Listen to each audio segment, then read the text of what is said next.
I don't know. 701 and 701.1, Mr. Veenu is an AOR. I have received instructions from him. Firstly, he is indisposed, can't walk, being 87-year-old.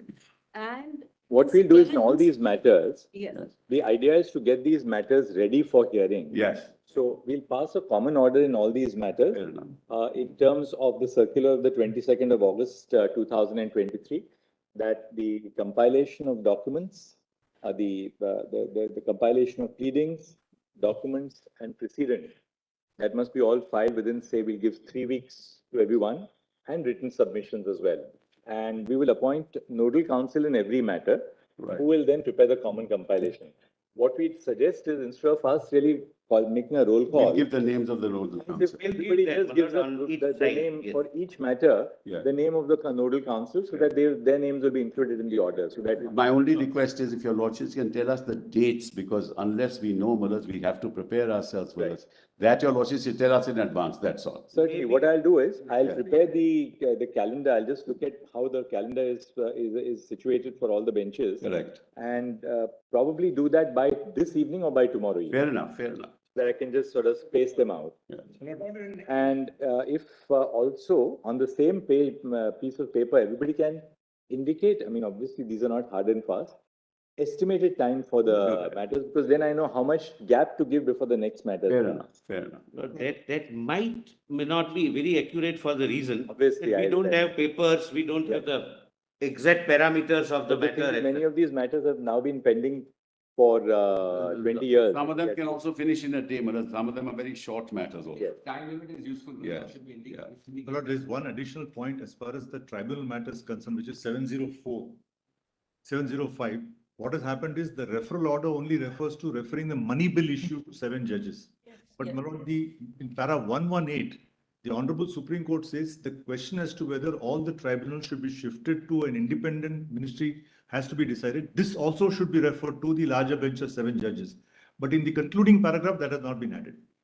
So we can, when we are formulating the questions, and Yes. when the matter is called out, we can Very always reformulate a question and. Yes. Because May I suggest, my lord, if it appeals to your lordships, but after, my lord, your lordships stipulated date for us to, my lord, keep our house in order, my lord, the numbering, etc., is done. If your lordships can keep the matters again for directions, some questions may have to be reframed. Your lordships may individually give dates. By that time, we'll be ready with the time schedule, my lord, which we will take. Instead of doing that, because then after we give directions, again, they will go back, They may go back delay by the about matter. 4 weeks. I agree with We'll give sufficient time here. So should we quickly call out each matter and just find out what each matter is, and then, not more than a minute for every matter. So Fair enough. just let's find, let's go with 701. 701, I'm preparing for Mr. Veenu Bhagat, who's for the appellant. He wrote a letter to the registry that he is unable to contact his clients, whose firm is now defunct, and 2 of the partners have died.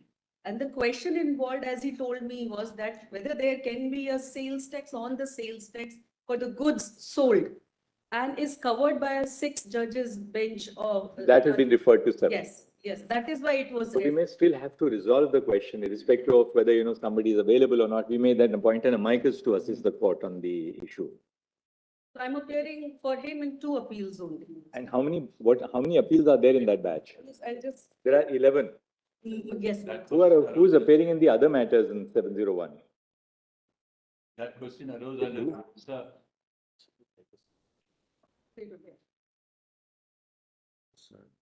There are 9 matters in 701. In 701, there are 9 matters, 11 matters. 11 matters. I stand corrected. Maybe something is added. Subsequent. No, not. What about the other appeals? Is there somebody appearing in the other appeals in 701? Yes, my lord. 701. I am appearing in 7012, my lord, which is a matter of the state of Punjab. For the petitioners? That's I'm appearing for the respondent, ma'am. 701.2. And for the private parties, anybody else who's appearing?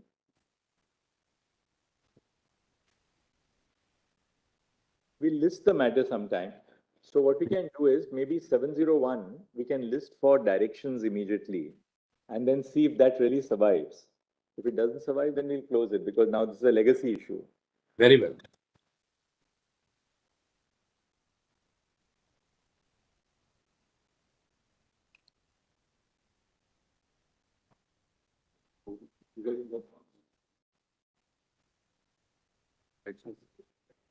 All right. What about so we'll, 701 jo hai na, keep it for, just keep it for direction so we can spend 10 minutes and see if that matter survives from Punjab. So two. Lordship, please, sir. The privilege is of the Assembly, my lord, Tamil Nadu Assembly. my lord. That's, I that's, think the union in has that to- matter, that's the, All the states. All right, so there we will that's give the power directions. of the speaker to arrest, that's the issue. Right. We'll give directions then, the usual directions in that matter. Only one request, please. Your Lordship issued notice to the Attorney General to assist the court in this matter. So that's why I'm here. But, my lord, in few matters, though union has something to say, we are not parties. If your lordships can pass a general order, implementing union as a party, we'll waive. We don't wish to delay the serving, etc. But you can, anyway, we can assist the But courts it's in in independent of that. 704. We'll permit. Formal that may be necessary, my lord, for us to file pleadings, etc. All in the entirety of. No, there are 2 or 3 matters where we are, Or no, the speaker has nothing to do with the union. But if we require some assistance from the attorney. Okay, here I have no problem, but otherwise, Mother, it's an issue. Anyway, between notice the has been speaker. issued to the Attorney General. That's, We will say that on the, we'll permit the union No to be. problem, I don't say that, but- Let them be there. We'll have some more assistance No problem. on this side as well. no problem. I appear for the, To amend the, in 702, I appear. to impede the Union of India. Mr. Tushar Mehta, Learned Solicitor General, appearing with that no further notice Will is do. required.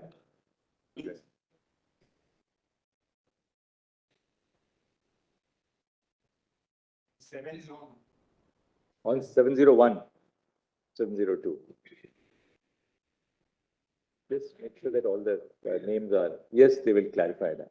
That I appear for the speaker of the legislature. All right, so we'll give directions for listing 702. We have a few CBs which are already listed immediately, and immediately after that, we will take up. Fair enough, fair enough. All right. 703. Like Lord, as far as this is concerned, this is the Aligarh Muslim University matter. Minority status. Now, there are two directions your lordship would have to pass. The first is in the High Court, notice was given to the Attorney General. So that may be done in this case as well. Like notice to Attorney General. The second is a little more complicated. The union supported the minority status both before the single judge bench and division bench. They filed an appeal against the division bench order which said that they are not a minority.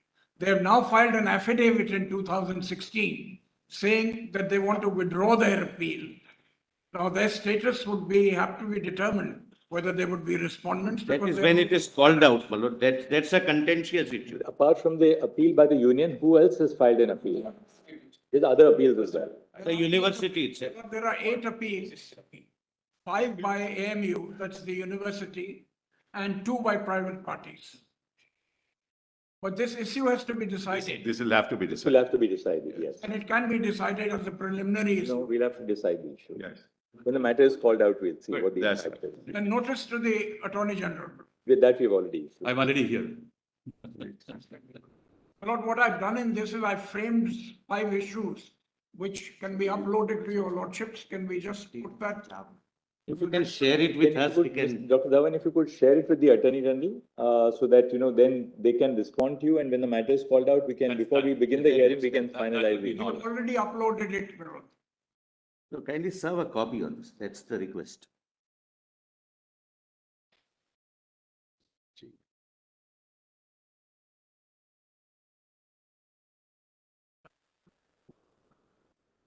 Absolutely, we'll argue it. Very well. 704. 704, I appear for the state of Punjab. Because here the issue is that subclassification within the scheduled caste, the state had Chinaya, passed. Chinaya. That's right. So Chinaya has to be relooked at. Because the Learned Advocate General of the state is also appearing online. So Malaz may appoint Malaz from our side, Mr. Karan Sharma as the nodal counsel. So, as I said, in all matters, We'll give the please names. give the two nodal councils. My lord, instead of troubling your lordships. This matter will require hearing, my lord, because we have a category of Balmikis within the scheduled caste, my lord, which was under challenge and the High Court has quashed it. So we are in appeal. What you can do is that we are circulating soft copies of everything now. So your note, your written submissions, etc., can be formed in a compilation, and the two nodal council will put everything together for every matter. Nice. Not necessary right now because it will just get lost in the papers. So it will be much better that you give it to the nodal council so that they are uploaded, and then we have everything down in one compilation. We should be 70. In fact, Yes. in 704, in 704, I had appeared before the 5 judges bench for a private. This, matter. that money I think bill issue. It's a matter of importance whether the union may have to be heard. No, this is the money. Union may be implicated. 704 is going on. 704. Yes, yes. Union may be implicated. We'll waive that. And 705 is the money bill. 705 is the reference in Roger Matthew. Yes, now that's something that should be decided, Malaj, that's my request. Malaj, give it priority because that's a really live issue, Malaj. All right, That's my request. It cuts across, Malaj. But there are several. We'll give that some priority, Mr. The priority is your lordship's discretion. We would request your lordships may go, my lord, seniority wise. It's entirely my lord's discretion. We cannot have it. We can't decide priority. We can't argue on this, Malaj. All right, we'll leave it to us. We'll take up that. I appear for the respondent, my lord, 705. We can't decide priority based on political exigencies. That's all. That your lordship will decide, not which. Please decide, Malaj. I think there is some. Well, 705, there's also an amendment by the. 706 is Subhash Desai, Malaj, that issue. Where we referred it recently. That only requires half a day, Malaj. That's not really, not a matter that will last very That's long. not very long. Yes. That's the review of the legal of Nabam Rebia. That's correct. Yes. Nabam Rebia did. So Are you that, going to really press that issue, the reference of Nabam? they should accept what we are saying, Malaj. This is not a matter, Malaj, that. We'll see whether. Yeah, that's clear, Malaj. That's the whole issue is very clear. It'll take only half a day, Malaj. That's it. Very clear. 901. Excuse me. Please, ma'am. 901, my lord, there are two sets of matters, one relating to MADA challenge to Chapter 8A, and one relating to the Maharashtra Rent Control Act. Right. So there are a series of orders which 3 judges referred it to 5. And 5 to 7 and 7 to 9. my lord. But now that has to be resolved one way or the other. That's it. That's it. Yep.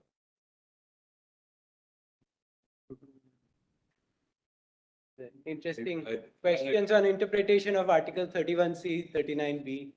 Yes, Mr. Attorney. There I left you appear for Mada and the. I'm for the appearing state for the of state. Maharashtra. Just Yeah. the court appeal. Yes. 902. So we'll again pass the same order. Please, before leaving, give us a list of nodal council because the whole Yes, purpose of this hearing is to get the matters ready for hearing in the next 4 weeks or something. Well, in 901, I have circulated a note giving a background of those 3 orders, which were 3 to 5 to 7 to 9. All right. And because the reference has not been made specifically to any issue. Well, let's kindly look into that note so that it can be taken. Great. In 902. 902, I'm appealing for the petitioner, 11 issues, my lord. appellants. What is the issue? It's about India land Cements. tax which was imposed on mining land, mineral land. Under state Tax on legislation. royalty. So it was struck down based on India Cement, India was Cement, saying yes. as royalties, tax, and therefore. And then Kesharam came subsequently where I also appeared, Lord, and then they distinguished that. Then subsequently, in our case, Lord, Justice Kapadia, Chief Justice Kapadia, Lord, he said, Lord, that there is a conflict between 7 and 5, and therefore. Therefore, it's gone to 9. Well, Lord, one other thing in 902, apart from the 11 questions, what is actually the burning problem now? If your lordship holds that mining royalty is a tax, then the additional consequent question is whether you can levy service tax and GST on that tax. That is pending in Jodhpur, Madras, Assam. Against all the petroleum companies, we are paying royalty. And on that, they are demanding GST and service. Amounts have become very large now. So at the early, But this has to be resolved early. It's been pending for almost 20 years. 24 years. Yes, the area is mounting, my lord, that's the problem. And it's not good for anybody ultimately that these tax users. Milord, There may I, will be a may I say problem one in word, payment Milord? also, May I you'll say one word? holds in our favor. Milord, subsequent amendments in MMDR.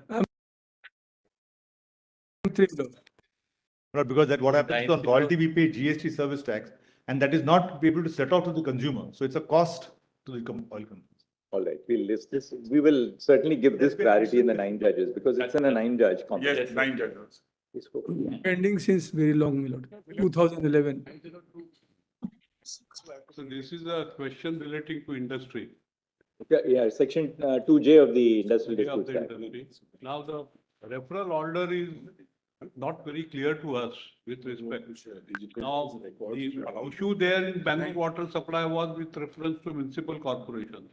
But the court has undertaken the task of examining whether education is an industry, sovereign functions. Clubs, whether clubs are industry, sovereign functions, Panjra poles, Bangalore Water Supply. Bangalore Water Supply, 78 Supreme So Court. the Cricket Club of India, all those judgments were reviewed, which in my respectful submission were not within the scope of Bangalore Water Supply on the facts of that case.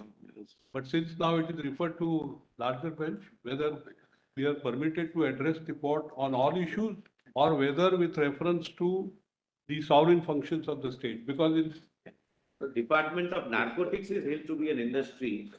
So it, I'm concerned with Forest Department for the state of Maharashtra.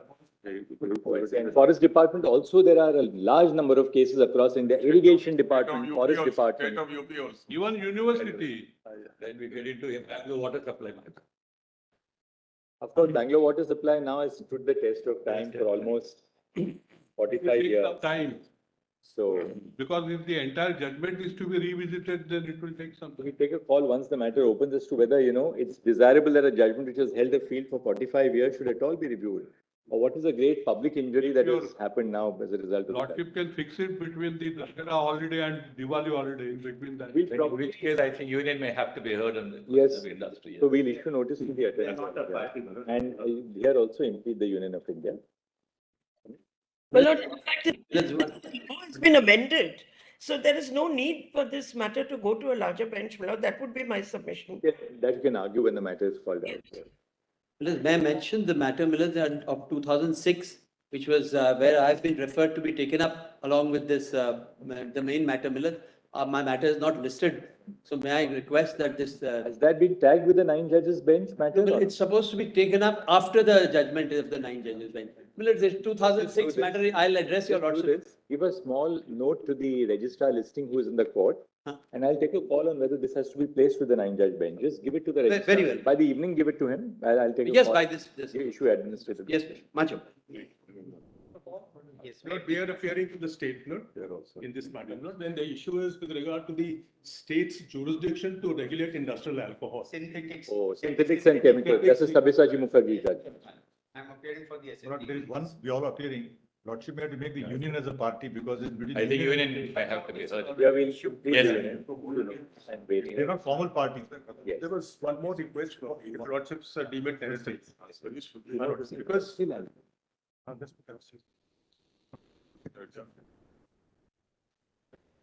You're not going to do.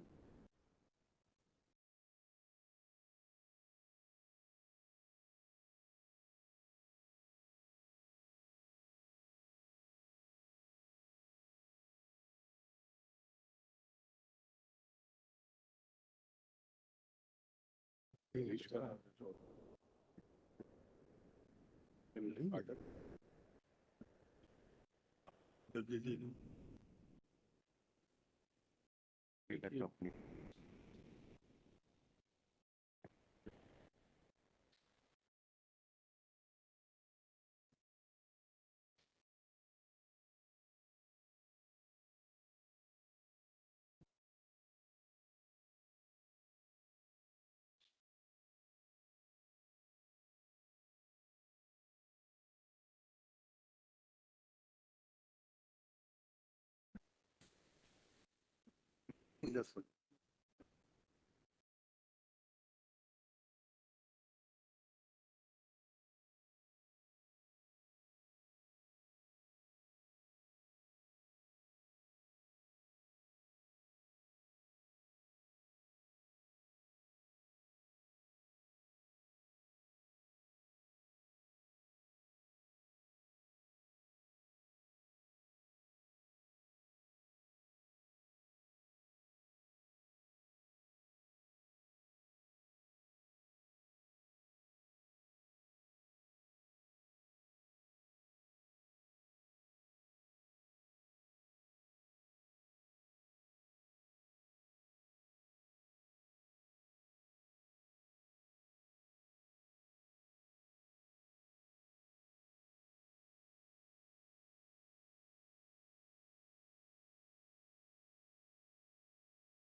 Union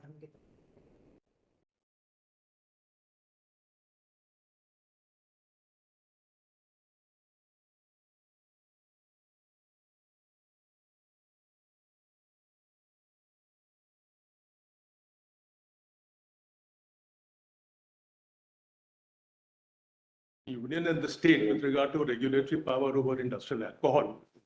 And it's an important matter because for the states, it's an important matter. Their power to regulate has been taken away by synthetics. Now, Lord, in the synthetics itself, the Supreme Court considered all the states, all the states participated and argued the matter vis-a-vis the power of the union and the state. So what we submit with respect, subject to what Lordship decide, would it be appropriate for Lordships to call all the states over, notify them? What do you say, Mr. Attorney? Notice to all the states in this? Or it can affect. Yeah, all the states. They have to. Can it be on the website? Say that liberty to, notice shall issue to all the state governments and the governments of the UTs, as the case may be, liberty to serve the standing council. Notice shall be served in the standing council for the respective states to UTs. My lords, they are. My lord, the notice to the Attorney General has already been sent, has been given. But they have not been tagged. So we can provide with the list of those appeals which are pending, which may be tagged with this. We can do that, or we'll hear the states here and this judgment will follow and. But the sensibilities have to be also heard in them. All right. My only reason was not since in the No, earlier. if you're right, all Mr. was Reddy, we have to hear the states. States are vitally concerned. It's really essentially a turf, constitutional turf between the union and the states. Yes. Because the law is potable alcohol is in the jurisdiction of the states, industrial alcohol the center. But the states can pass legislation or regulations to ensure that there is no diversion of potable to industrial or industrial alcohol to potable. That's Denatured, the problem. Lord. The problem is otherwise. Lord. If Lordship could see till 1990, states were regulating industrial alcohol as if it was a privilege. It was 1990, this privilege theory was not exploded and the state's power was taken away by the center because IDR Act came in. My lord, in fact, subsequently in 2005, the IDR Act has been amended and potable alcohol has been excluded from IDR. It's only the industrial The alcohol. issue is, can you do it in IDR or the state's exclusive jurisdiction? How can you take it in IDR? Right, we'll have to see. Lord, before your lordship takes that matter, Lord, there is one confusion, if your lordships can grant indulgence. All of us are making this request. My lords have fixed one 7-judge bench matter, my lord, on 5-judge bench on 17th. Well, that is that Assam section 6A validity matter, my lords. But yesterday, my lord, we were informed that the entire week is a miscellaneous week. All of us are appearing, my lord. That will now go to the 7th of November. Please. 7th of That's all we, my lord. 7th of November.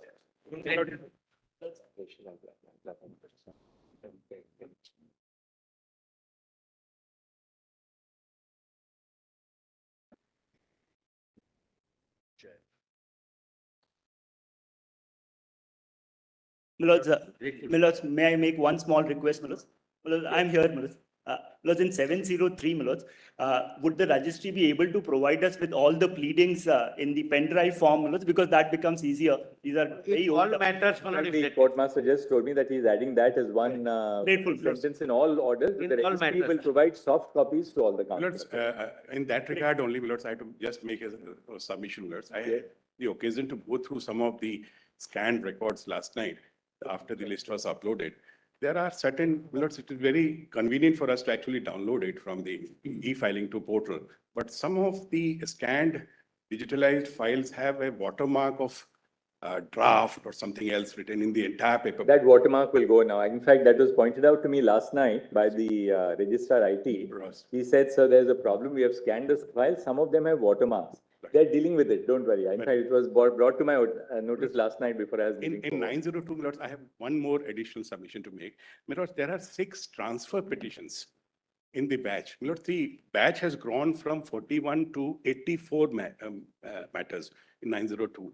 And Milords, 6 transfer petitions, 6 SLPs. then 4 writ petitions and 68 civil appeals. So well, it's transfer petitions, the main substantive challenge is pending somewhere else. In that regard, Lordship may have to take a call whether to allow the transfer petition and bring those matters. yes, that should not delay the Yes, hearing. can you do one thing? If you can give the court master the list of the transfer petitions. Yes, I have. I'll list them for directions independently on some day. So that then everybody in those transfer petitions will be here and we'll take a call on what to do in those. What can be done, either not to separate them and. They are with the judge. Allowed to intervene only, that. Instead of bringing everybody here. That may Otherwise, be altogether better. Just to intervene if they. somebody may If seek time somebody to wants file to reply, intervene, we can etc. argue the question of law, assist us in the question of law. Fair enough. I think that's better. Grateful to.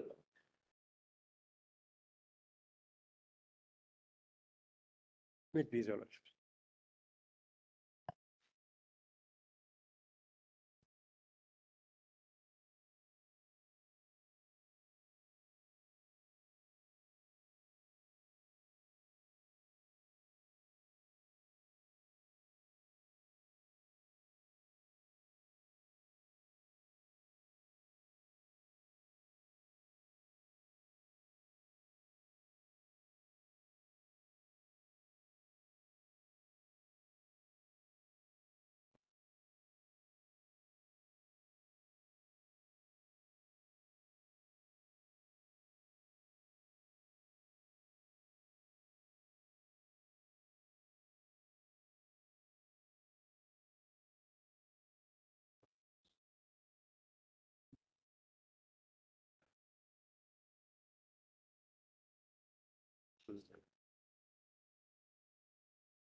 No, no, correct. Follow on. Thanks.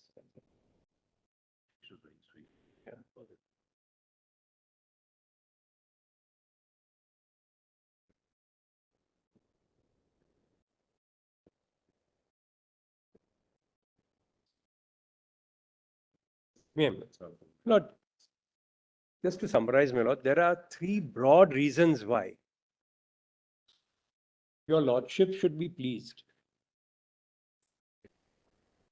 to leave the issue of determination of stamp objections to the tribunal. The first is the doctrine of separability, which is housed in section 7.2 and 7.5 of the Arbitration Act, as well as, of course, most prominently in section 16. And the question whether, even if the main contract is null and void, whether an arbitration agreement survives, to consider that very question is directly covered by 16.1b expressly. 16.1a is separate, the arbitration clause is separate, and 16.1b directly covers the issue. Now, very briefly, therefore, whether the first argument is whether or not it is invalid, it goes to even existence, or whether it is only an irregularity or a curable defect. I'll come to that later, but assuming it is the worst, it's an invalidity. Even then, my submission is, by virtue of the doctrine of separability and competence, which our Act fully now recognizes, these are issues that must be left to the arbitral tribunal. And I'm going to save the court's time. I'm not going to take my lords through each of the judgments, but I've summarized from my revised submissions are now found in volume 1B, page 2.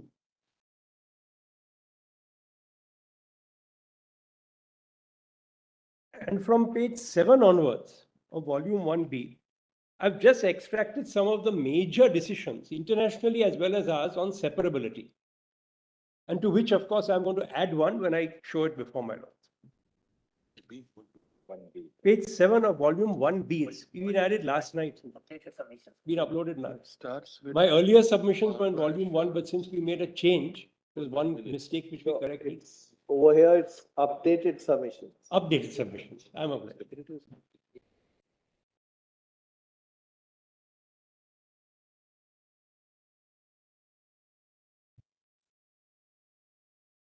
There are 38 pages.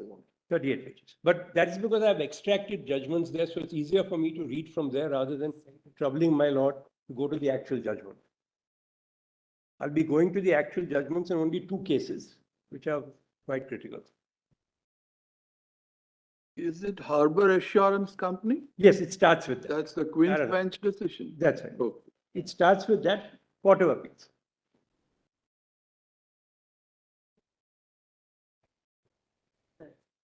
Yes. Yes. If my lords just see para 9 onwards, Harbor Assurance arbitration agreement is a self-contained agreement. In Involnat, it was held that it's a self-contained agreement which is separable from the main contract, therefore has autonomous existence.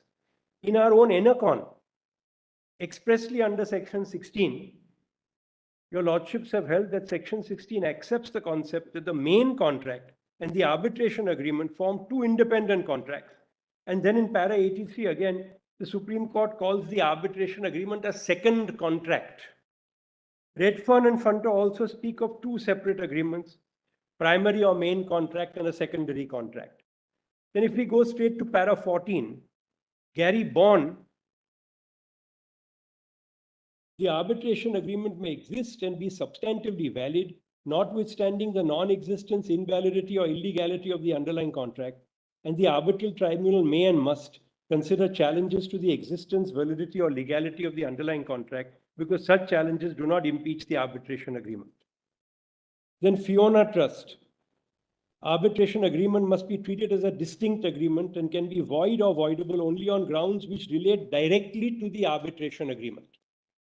These are all very well settled principles, so I'm not troubling I'll just quickly go through this. Now, next page, again, the validity of the arbitration agreement is not undermined as a distinct agreement. The US Supreme Court has also taken the same line in Buckeye check cashing, which your lordships have followed. That despite the invalidity of the underlying agreement as a whole, arbitration agreement will continue to be enforceable apart from remainder of the contract. Para 17, page 11. In Ayaswamy, your lordships have held that the adjudicatory power of a tribunal remains unaffected by any objection to the main contract. And in Vidya Drolia, which I have not mentioned here, but which I noticed, my lord, during the hearing, which I'll be showing, again, paras 173, 174, expressly say arbitration agreement is a separate contract in itself. The Singapore position, which I've set out from paras 19 to 22, 23, really says the idea is to insulate the arbitration agreement, even though it may be integrated into a main contract, from objections as to invalidity of the main contract. So the law of separability is very, very well entrenched in our law. And my lords will notice that both in Ayaswamy and in Vidya Drolia, separability is spoken of as a concept which actually permeates the Arbitration Act. It goes beyond just matters where there is a challenge under section 16 to a decision of an arbitral tribunal. So although the legal fiction, if I may call it that, in 16 is for the purpose of giving the arbitral tribunal jurisdiction to decide its own jurisdiction, it is not restricted to that. It's a wider principle recognized under our law and under section 7.2 and 7.5 independently of 16. Now, the only reason I say that is that with this, squarely, any such issues, whether we call them existential issues, whether we call them only irregularities or curable defects, must, in the first instance, go to the tribunal. And your lordships are always there at the stage of the award or the order, whether under 37 or 34, to have a look at how the tribunal has exercised its jurisdiction. I have also set out at page 14 of my submission, section 5 of the Indian Stamp Act. This is really a matter ultimately that the tribunal will go into, but just for completeness. Section 5 of the Indian Stamp Act recognizes a position that a single instrument may pertain to several distinct matters. And in which case, according to the Stamp Act, This is the second point you made. it's really part of this separability point. If it pertains to distinct matters, the aggregate of the stamp duties on each of those distinct matters must be worked out. Now, if an arbitration agreement is separable, then perhaps a tribunal may be persuaded to hold that there must be separate stamp duty and all. In other words, separately on the arbitration agreement, which is what your lordships have held in NN Global under the residuary clause, as well as substantively on the value of the main agreement. This, of course, is a matter for the tribunal. I'm not suggesting my lords should decide this. My lords have made it clear your lordships are not deciding chargeability. But I'm only placing it before my lords because this is how the issue will come to be decided. And at para 29 of my submissions, I've referred to your lordship's judgment in Chief Controlling Revenue Authority, which affirms a passage from Halsbury in relation to section 5 of the Indian Stamp Act, that an instrument containing or relating to several distinct matters is to be separately charged as if it were a separate instrument. So even under the Stamp Act, there is some concept of separability.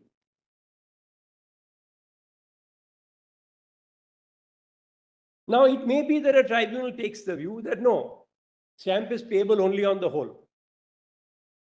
Or it may be that it takes the view that it's payable separately under each. That's a matter of chargeability. But that decision, in my respectful submission, must be by the tribunal. Forum is the only issue.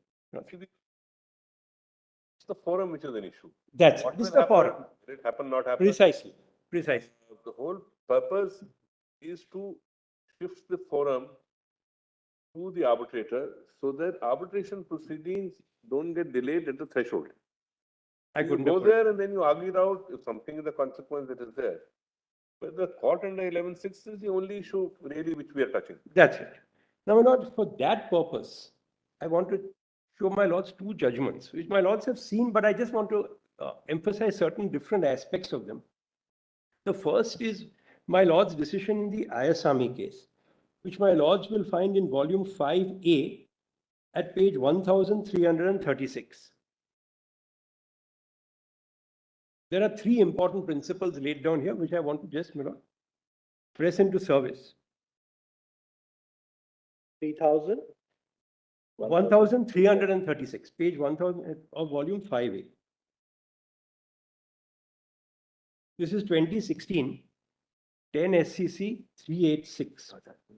If my lords would kindly turn to page 1359, para 33.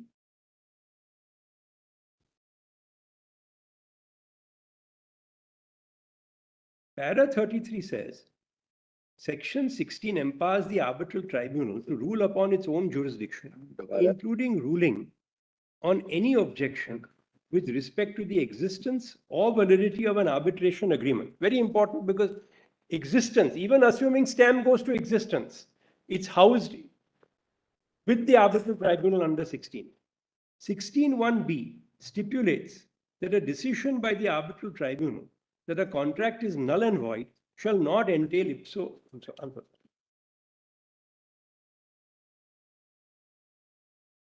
Yes. 16(1)(b) stipulates that a decision by the arbitral tribunal that a contract is null and void shall not entail ipso jure the invalidity of the arbitration clause. Hence, the invalidity of the contract between the parties does not render the arbitration agreement invalid as a consequence of law. This recognizes as inhering in the arbitrator the jurisdiction to consider whether the main contract, other than the arbitration clause, is null and void. The arbitration agreement survives for determining whether the contract in which the arbitration clause is embodied is null and void, which would include voidability on ground of fraud, The severability of the arbitration agreement is a doctrinal development of crucial significance, for it leaves the adjudicatory power of the arbitral tribunal unaffected over any objection that the main contract between the parties is affected by fraud or undue influence. My learned friends, for the respondents in their submissions, have argued long and hard that the doctrine of separability should not be applied to a stamp issue. If that is so, even then, by virtue of section 16, that issue must go to the arbitral tribunal. The next para is para 46 at page 1366. I'll just read a small portion of it. At page 136 is at para 46, my lords have cited Fiona Trust. And then at the bottom, placitum G. Arbitration must provide a one-stop forum for resolution of disputes. The Court of Appeal held that if arbitrators can decide whether a contract is void for initial illegality, there is no reason why they should not decide whether a contract is procured by bribery, just as much as they can decide whether a contract has been vitiated by misrepresentation or non-disclosure. So the second principle is also accepted in the Vidya Drolia judgment of a one-stop forum for adjudication. Deciding a stamp objection in court before making a reference will violate this principle as well.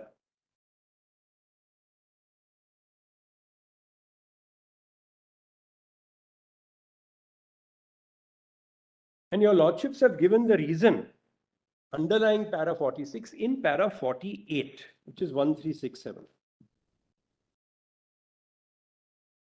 The basic principle which must guide judicial decision making is that arbitration is essentially a voluntary assumption of an obligation by contracting parties to resolve their disputes through a private tribunal. The intent of the parties is expressed in the terms of their agreement. Where commercial entities and persons of business enter into such dealings, they do so with a knowledge of the efficacy of the arbitral process. The commercial understanding is reflected in the terms of the agreement between the parties. The duty of the court is to impart to that commercial understanding a sense of business efficacy. So the second one-stop business efficacy, parties intended that one forum would decide all their disputes and it would not be split amongst different forums. And the third principle, a more general principle in para 53, 1369.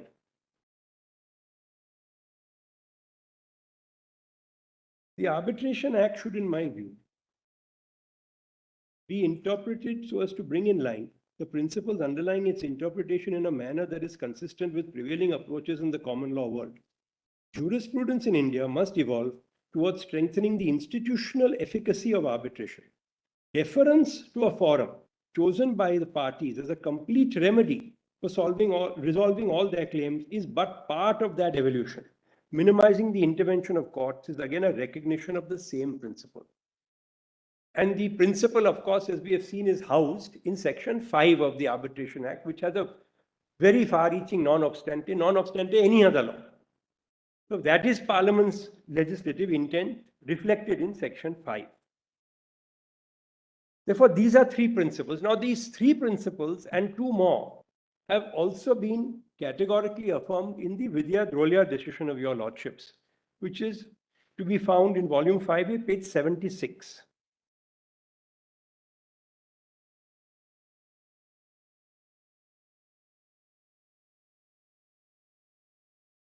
The 5 principles that I rely on Vidya Drolia for, first is separability. Second is full competence, that is both positive and negative. Third is the prima facie test.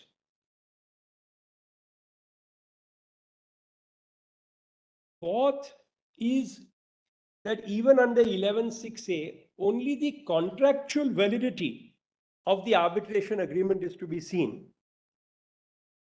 In other words, coupled with the prima facie test, if the court is prima facie satisfied that there is an arbitration agreement within the meaning of the Arbitration Act, then that is all.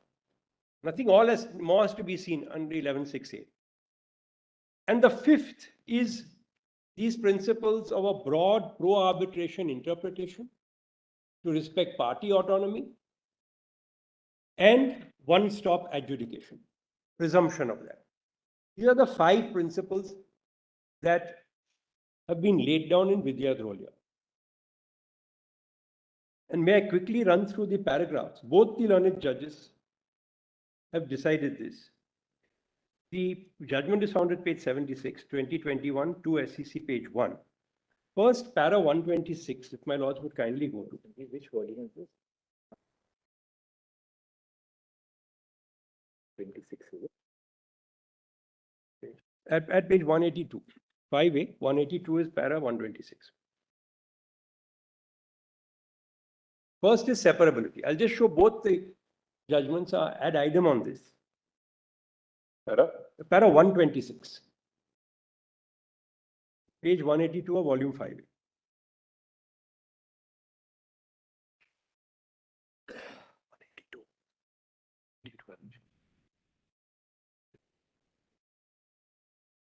My lords have it.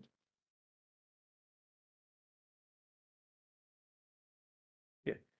Para 126 covers both separability and competence. We would now examine principles of separability and competence. Clauses A and B to subsection 1 of section 16 enacts the principle of separation of the arbitration agreement from the underlying or container contract. Clause A, by legal fiction, gives an independent status to an arbitration clause as if it is a standalone agreement, even when it is only a clause and an integral part of the underlying or container contract. Clause B formulates a legal rule that a decision by the arbitral tribunal holding that the main contract is null and void shall not ipso jure entail invalidity of the arbitration clause. Successful challenge to the existence or invalidity or rescission of the main contract does not necessarily embrace an identical finding as to the arbitration agreement, provided the court is satisfied that the arbitration clause had been agreed upon. The arbitration agreement can be avoided only on the ground which relates directly to the arbitration agreement. Notwithstanding the challenge to the underlying or container contract, the arbitration clause in the underlying or container contract survives for determining the disputes. The principle prevents bootstrapping, as it is primarily for the arbitral tribunal and not for the court to decide issues of existence, validity, and rescission of the underlying contract. Principle of separation authorizes an arbitral tribunal to rule and decide on the existence, validity, or rescission of the underlying contract without an earlier adjudication of the questions by the referral court. Para 173 and 174 are the equivalent findings on separability in the second judgment, page 200 of volume 5A.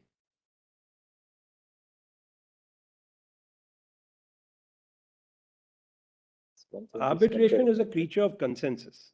It is completely dependent on party autonomy and the intention expressed in the agreement. A contract having multiple clauses, including arbitration agreement, can be divided into 2 parts. The clauses relating to the commercial relationship, i.e. obligations and duties of each party, can be referred to as the main contract. The arbitration agreement, so to say, is a separate contract in itself. And then his lordship finds that separability of the arbitration agreement from the main contract historically existed even in Roman law and later, of course, in German and Swiss jurisprudence. Now, competence. Again, para 126, I've shown my lords. Para 129, if my lords will also kindly see, is also very instructive. At page 183.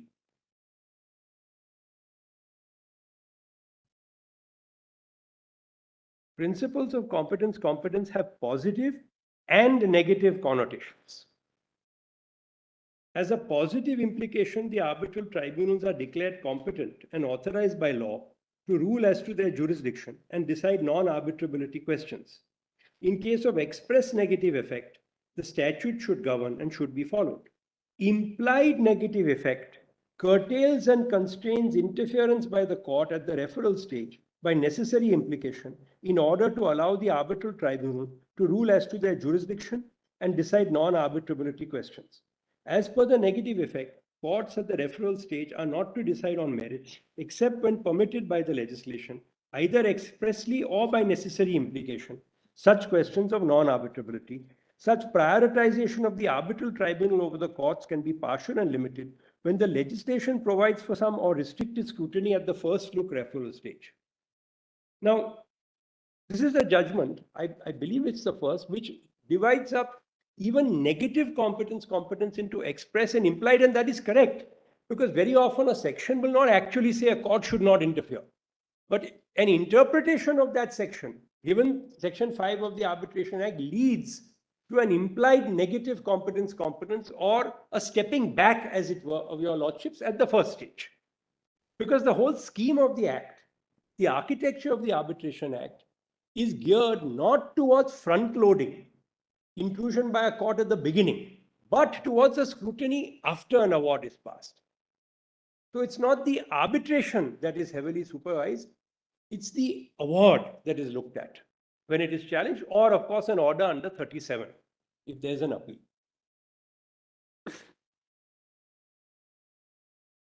And the same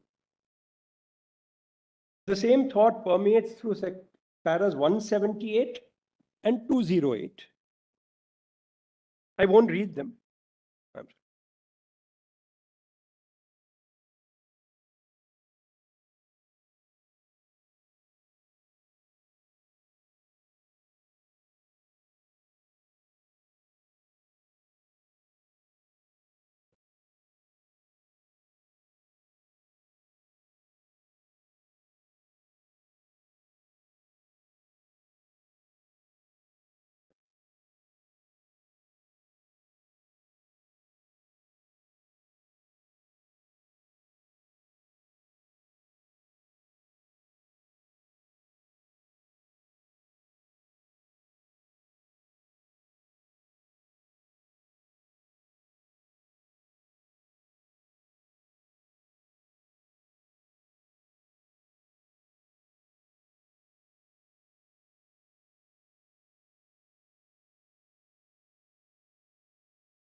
No, the equivalent paragraphs, I won't read them, are para 178 and 208 in Justice Ramana's judgment.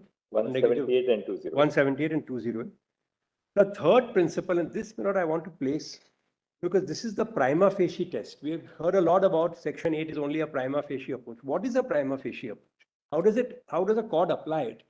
Para 147.11, page 194, tells us how to do that.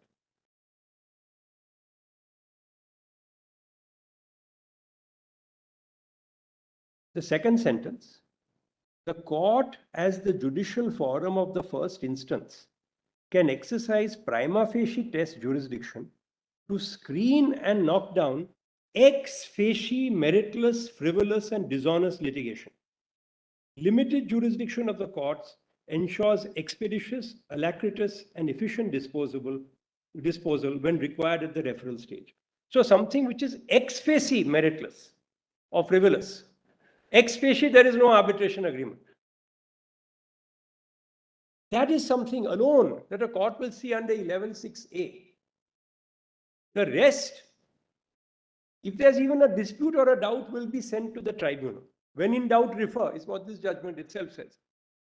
And a similar principle, I'll just mention the para number. At para 154.4, at page 196. Therefore, we have said even in the case of limitation, if you get a case under 11 where somebody's come after 10 years, 20 years, or something doesn't turn really on a very detailed interpretation. On a demurrer. Demurrer. Justice, I think, Justice Narasimha and Justice Pardiola were sitting with me when we found a case like that. And then the whole object of sending parties to arbitration again it defeats the purpose of arbitration. So without much inquiry, without determining some heated controversy between the two parties, if a court can ex facie see it, of course, that is a safeguard under 11.6a. No one is disputing that. But stamp will never be such a question, particularly because, as we have seen, it's a curable defect. Mavata, that's the whole thing, this Stamp Act. Anything to do with stamp. If it has a possibility of being curable, yes. Let us say even recognize the possibility of being curable, then how do you throw it out at a threshold? I bow to that. My lord is absolutely correct. So, in any scenario, possibly, Stamp Act requirement in any formulation of it, any variation of it, I'm very doubtful that at all it can be looked into. My lord is right. I'm going to place a judgment of your lordships on that immediately after I complete this, showing that it doesn't, irregularity in stamp or even non-stamping doesn't render a document invalid. Your lordships have held that. I'll place that. But very quickly, I'll just give the paras on this. I won't trouble my lord. But the equivalent para is para 232, Justice Ramanna's decision, where he expressly refers to section 8. That is at page 234. And he says in para 233 at page 235 that the defendant has to establish prima facie case of non-existence. It's the other way around. The defendant will show that ex facie there is no arbitration agreement.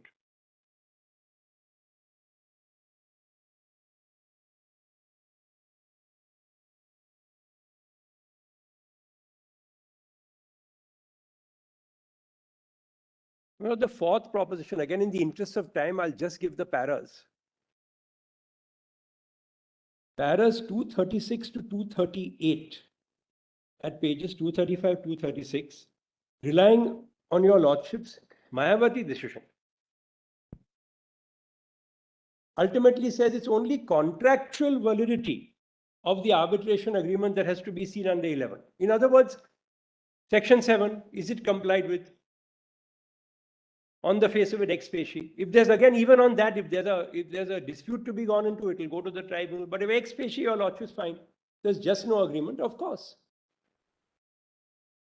And para 244.5 and para 146. They all go on the basis of this kind of validity.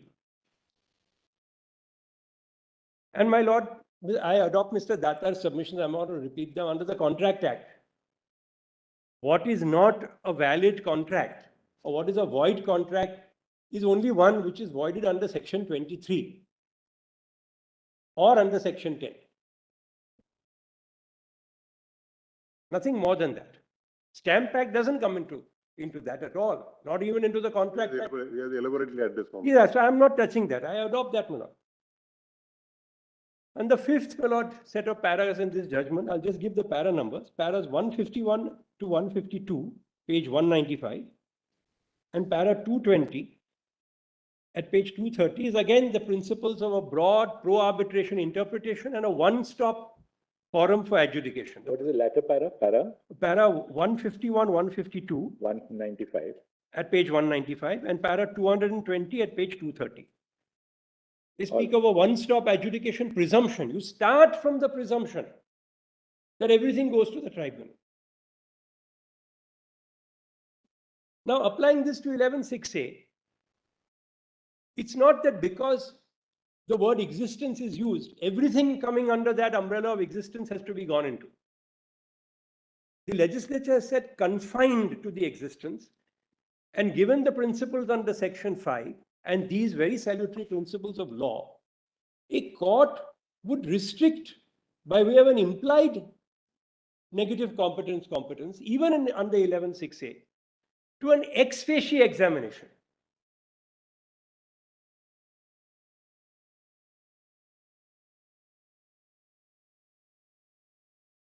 Now, my lord, this is more so because of the next point, which has been argued. I'll just point out what I think is relevant and which has not been shown to your lordships.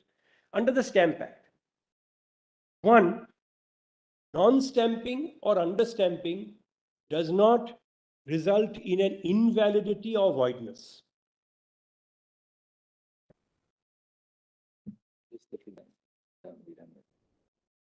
And 2,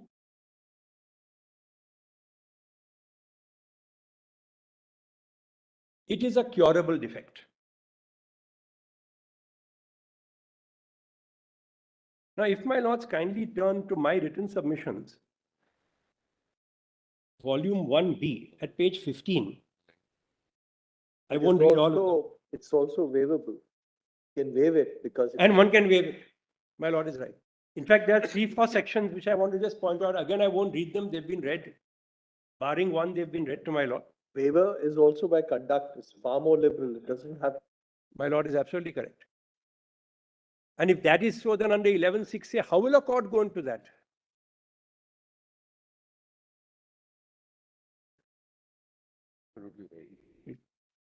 I'm obliged. I'm obliged. May I, my lord, adopt that as my submission? I think that's very well put. In fact, as Mr. Banerjee also argued, an 11 court is not even a 2-1e court. Whether it can take evidence is also a question. But therefore, it's impossible to go into these disputed questions under 11.6a, despite the use of the word existence. That has to be read purposively as meaning only ex facie if there's non-existence. There's a probability of existence, it must go to the tribunal. Now, curable defect and invalidity. The first point. Section 35 is very clear. It visits a non-stamped or not duly stamped instrument with only 2 consequences. One is it is inadmissible in evidence.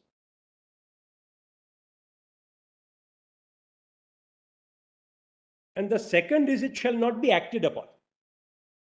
And my learned friends have emphasized the second, not be acted upon. And they have tried to elevate those words to unenforceability leading to voidness and invalidity. I'll presently show why that can never be so. The curable, where the defect can be cured is section 36 we have seen, where once an instrument is already admitted in evidence, no stamp objection can be taken to its admissibility later. Section 37 and sections 42, which I don't believe have been shown, 42 I don't think has been shown to my lords.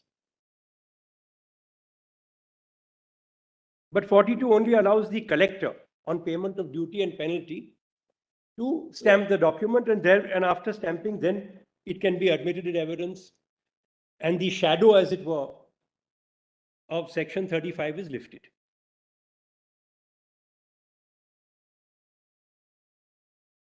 In NN Global 2, and Mr. Datar has pointed this out, there's a slight contradiction because in para 108, it is said this invalidity is not in the sense of being stillborn, but in para 103, it says it's bereft of life. We leave that aside because, in fact, your lordships have held very clearly that no invalidity results. I'll come to that just a little later. I will make 2 points before I come to that. My lords have seen Hindustan Steel.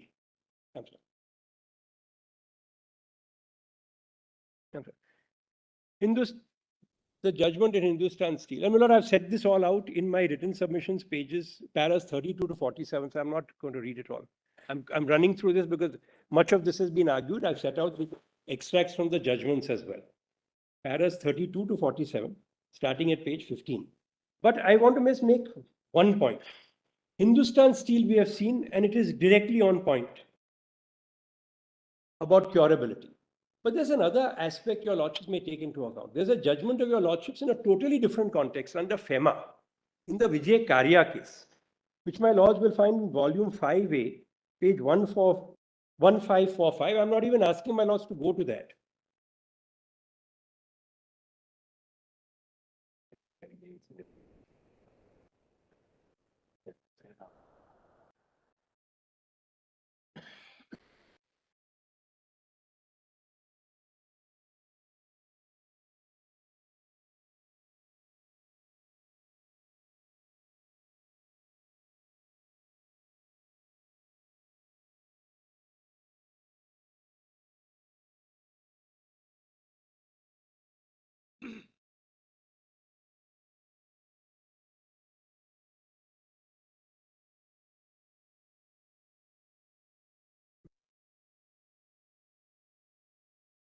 But the principle in Vijay Karya's case is this. I've referred to it at para 37 of my written submissions. And the judgment is found at volume 5A, page 1545. Citation is 2020 11 SEC, page 1. The relevant Page number? the page number is 1545, volume 5A. And at 1632 is para 88, where your lordships have laid down a principle as to what happens when something is capable of regularization or post facto permission in the context of FEMA. This was that whole series of foreign awards coming. It's a general problem. A very small niche point, which is that looking to the nature of Stamp Act. Correct. Are we required to look into Stamp Act at all under 11.6? So it should be left. This is all. That's it. Why should we go here and there on the issue? Only to assist that conclusion that if it's a regularizable, curable defect, then your lordships, even in the context of other statutes such as FEMA, which also have a public policy connotation, have said the transaction is not voided. That's what para 88 says. The transaction is not voided because it's regularized. That's the only principle I want to cull out from Vijay Karya, but I'm not taking my note. I've set out, Vinod, I'll just give my lords the reference in my submissions to the Singapore position on stamp expressly, my lord. My lord sees paragraph 80 of my submissions. Para 85 onwards, my lord, page 33. They have similar provisions. It's not that they don't. My lord sees para 86.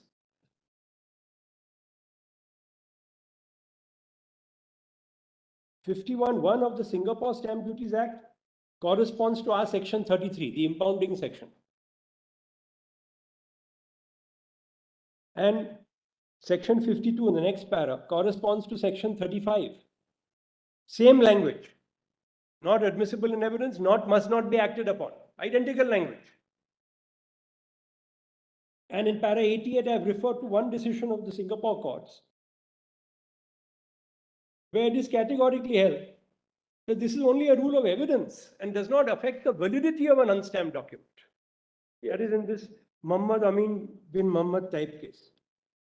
The case, I'll just state for the transcript, is found in volume 5B, page 4678. Even in NN Global, Justice Ravi Kumar at para 182 accepts that stamp duty defects are curable. Now, we have one other internal piece of evidence to show why the words shall not be acted upon can never be equated with voidness or invalidity. If those words were equated with voidness or invalidity, then there's no question of curing a void act. My lords put it to me. So the fact that you have provisions like 36, 37, 42 itself means shall not be acted upon in 35 can never be extended to an infirmity of invalidity or voidness. That's not what Parliament intended. Now, if my lords kindly go, and it will be very quick with this, my lord, page 19 of these submissions of mine, I've set out reference to a judgment of your lordships on this. Para 44 of my submissions.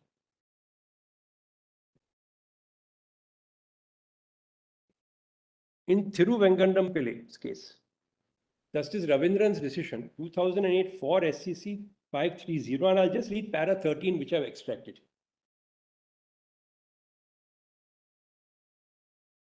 It's in volume 5A at page 702. But I'll just read para 13 from here. The Stamp Act is a fiscal enactment intended to secure revenue for the state. In the absence of any rule requiring consecutively numbered stamp papers purchased on the same day being used for an instrument which is not intended to be registered, a document cannot be termed as invalid merely because it is written on 2 stamp papers purchased by the same person on different dates. Then the next sentence, even assuming that use of such stamp papers is an irregularity, the court can only deem the document to be not properly stamped, but cannot only on that ground hold the document to be invalid. Even if an agreement is not executed on registered stamp paper, it is admissible in evidence on payment of duty and penalty under section 35 or 37. If an agreement executed, so on. And the last sentence, but admissibility of a document into evidence and proof of genuineness of such document are different issues. Your lordships have held this under the Stamp Act. And para 45, I've set out the instructive judgment of the Calcutta High Court, which Mr. Banerjee also referred to, and Gulzar. And the next para 46, a number of other courts, Bombay, Andhra Pradesh, Calcutta, have held this. It doesn't need to voidness or invalidity. So this is too well settled a proposition. Now, my lord, I just 2 points and I'll be done, my lord. One is, we have viewed this matter from the perspective of section 11(6), court appointment of arbitrators. But there is in existence a huge body of appointment of arbitrators by individuals. There's no dispute to start with. There's also increasingly growing in appointment by arbitral institutions. In fact, the policy of the law is to encourage the interposition of arbitral institutions. There's a proposed amendment which is not yet notified. All those cases that will go before the arbitrator. Correct. So I have also said. Document can be in 11(6), why take a different view than what would happen in. That's right. And I'm obliged. The point I'm making here is your lordship's view on 11(6)(a) must try to harmonize even appointments by institutions. With how arbitration in other areas, in other methodologies take place. So, for example, all arbitration institutions have these rules. SIAC, for whom I appear, has rules 28.1 and 28.2, which essentially an objection as to jurisdiction, as to the existence of an agreement, can be initially raised before the full court. The court has the jurisdiction at that stage to knock out a claim if it is prima facie satisfied. Again, the prima facie test. Otherwise, it sends it to the tribunal for a fuller decision. And I may only ask my lords to mark 5 or 6 paragraphs of Justice Roy's decision in NN Global. That is paras 368 to 376, where he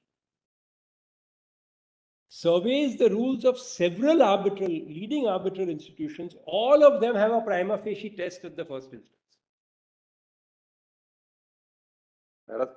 Para 368 at page 462 of volume 5A, up to para 376 at page 466. And he also refers to the Justice Sri Krishna report, which recommended encouragement of institutional arbitration. Because if my lords don't hold the prima facie test in 11(6)(a), then individuals and institutions will be left in a quandary. What do they do? Because the observations in NN Global, albeit in the context of section 11, will apply to them as well. If it is held that an unstamped agreement is void, what do they do? Now, one further problem. Neither individuals nor arbitral institutions are empowered to receive evidence. So they would not be covered by the bar under section 35 of the Stamp Act, because that only applies to persons who are authorized to receive evidence either by consent or by law. Or indeed, they would not have the power of impounding under section 33. So they can't impound. There's no bar under 35, but there's your lordship's decision in NN Global saying void and non-existent. So they are in a complete quandary as to what to do. Therefore, it is important your lordships decide this matter holistically, because otherwise a very important segment gets left apart. And there I must say, my learned friends, I've had a cursory look at their submissions. Mr. Shyam Devan, I'll just note it for the transcript in para 4.7 of his submissions, accepts that arbitral institutions have no power to impound, but they might be able to appoint a tribunal because section 35 is not applicable to them. And Mr. Nakul Devan at para 23 also says arbitral institutions have no power to receive evidence. Equally, Mr. Shyam Devan at para 4.7 agrees that an arbitral tribunal has the right to impound a document under section 33 because it is authorized to receive evidence by consent of the parties, not by law, but by consent of the parties. And therefore, it can impound under 33, which is my submission as well. And one more reason why it should go to a tribunal. And Mr. Nakul Devan in paras 24 and 25 finally comes around to the same view that even under 11, your lordship should be pleased to refer it to the tribunal. Mr. Shyam Devan raises the point that it may not be convenient for an arbitral tribunal to do this. It doesn't have the infrastructure to impound, send the document to the stamp authorities. But that's an issue of convenience. It's not an issue of law or jurisdiction. But I'll leave it to my learned friends to satisfy my lords why it should not be sent to the tribunal. Now, one point, and then I'll draw my conclusions very briefly, Mara. I'll just give the pages because it doesn't arise before my lord, but it puts the matter in perspective. Paras 48 to 58 of my written submissions, pages 21 to 24, deal with this whole issue of who is entitled to impose stamp. Does it come under list 1 and therefore under the Indian Stamp Act? You need not go into that actually. They're not required to. They're not. But We saw those entries, that's why right. you don't have to go into. I only wanted to say one thing and I'll be done with this. Under the state stamp acts, the residuary articles have stamp duty of 50 rupees and 100 rupees. Now, the process of arbitration ultimately cannot be held up for 50 and 100 rupees, which can easily be cured because all the residuary articles are low figures. NN Global, I'm not going to analyze again. My learned friends have analyzed it. I don't.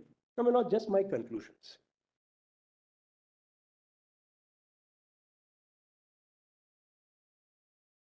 First is that your lordships should be pleased to adopt a purposive interpretation to uphold the intent to arbitrate.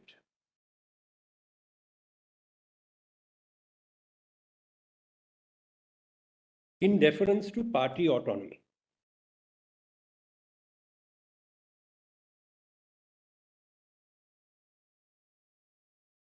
And I've given some cases where your lordships have done that under the Arbitration Act in Nandan Biometrics, etc. I've mentioned them in my written statement. The second is Section 5 of the Arbitration Act must be given full effect. It's a very wide non-obstante.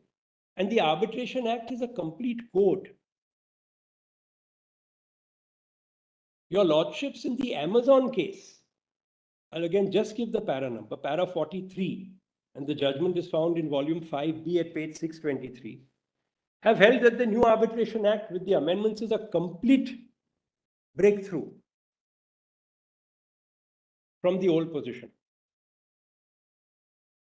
Therefore, every provision of that act must be interpreted given the overarching principle of Section 5 and the principle of an implied negative competence. The third, as held in Vidya Drolian, that so long as an arbitration agreement satisfies the requirements of the Arbitration Act ex facie by adopting the prima facie test, there's no question of a court holding up the arbitral process by entering into an examination of whether duty is paid, whether it's understamped, under which article it falls, etc., etc. The fourth, since a tribunal is authorized to receive evidence, Section 33 of the Stamp Act will apply to it squarely. It can impound the document and start the process of stamp collection. There's no reason why a court which is, courts are already clogged with so many matters, why they should be clogged up into this?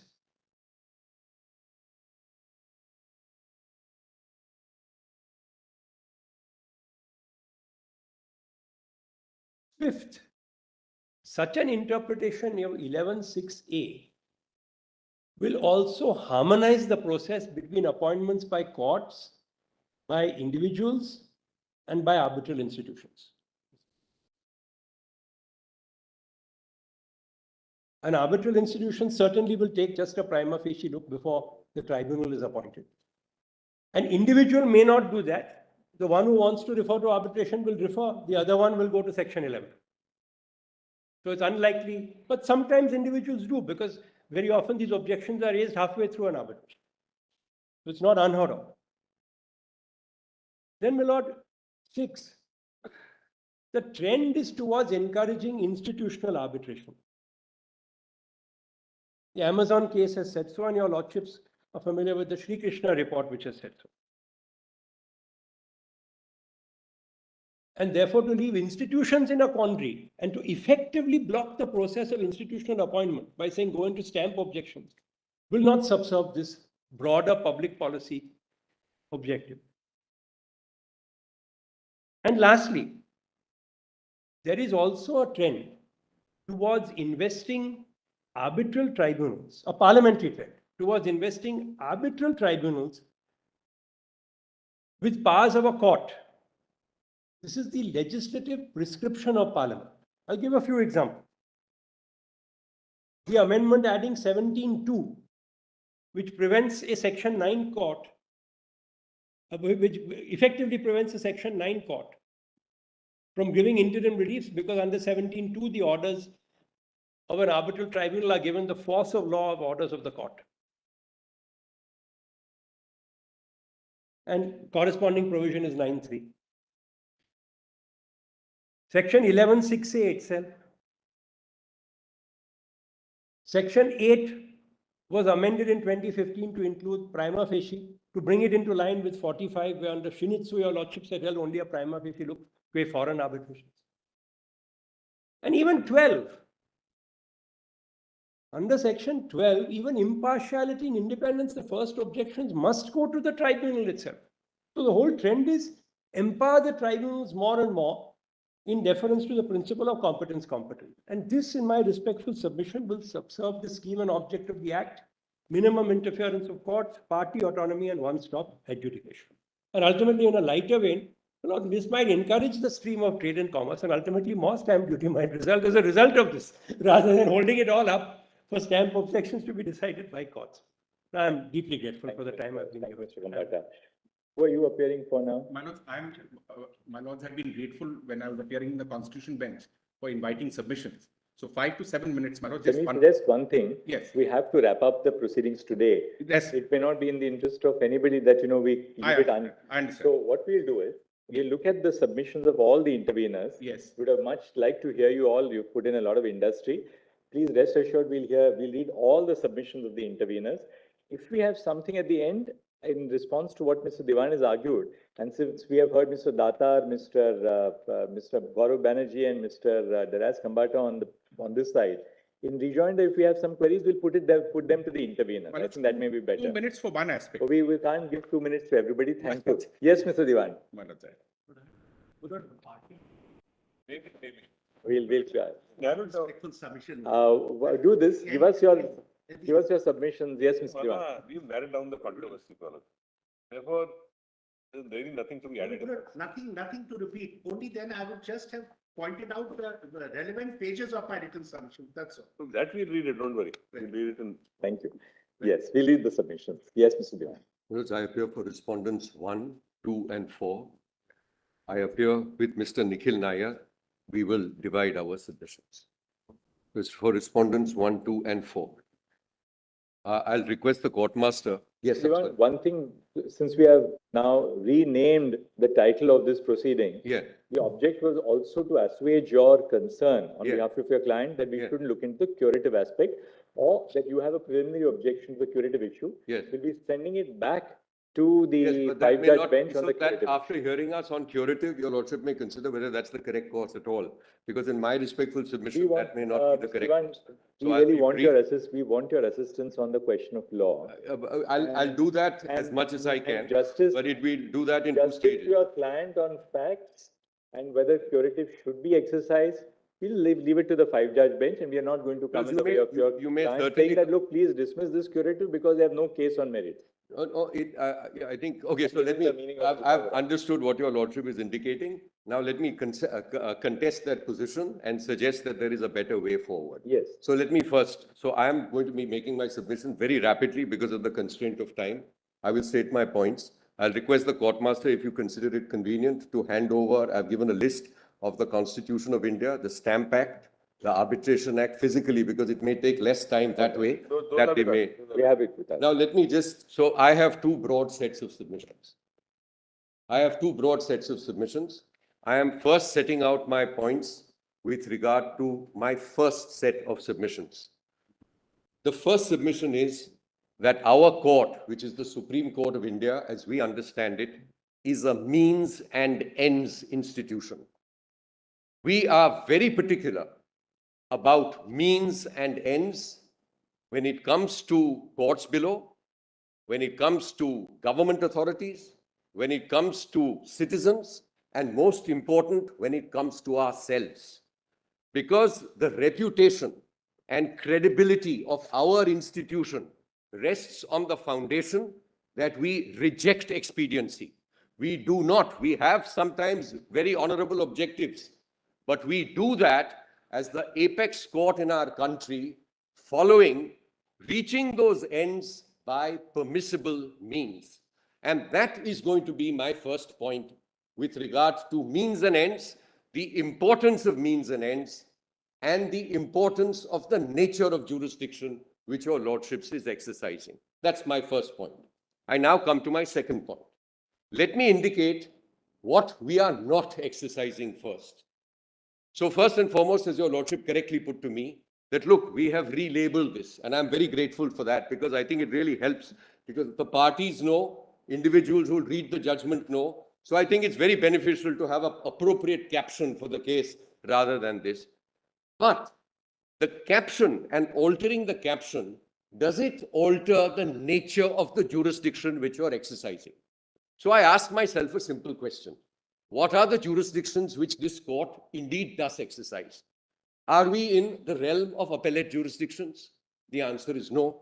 It's not appellate constitutional. It is not appellate statutory. Is it review jurisdiction? The answer is again no, because review, as I will indicate to your lordships, has been rejected. Are we in a jurisdiction which is original, like 131 or 32? The answer is no. Are we in a jurisdiction of discretionary appeal? The answer is no. Are we in a jurisdiction on an opinion which the President of India seeks by way of a reference? The answer is no. Are we in a transfer jurisdiction? The answer is no. So then what is our jurisdiction? What is this panel constituted exercising? There must be jurisdiction.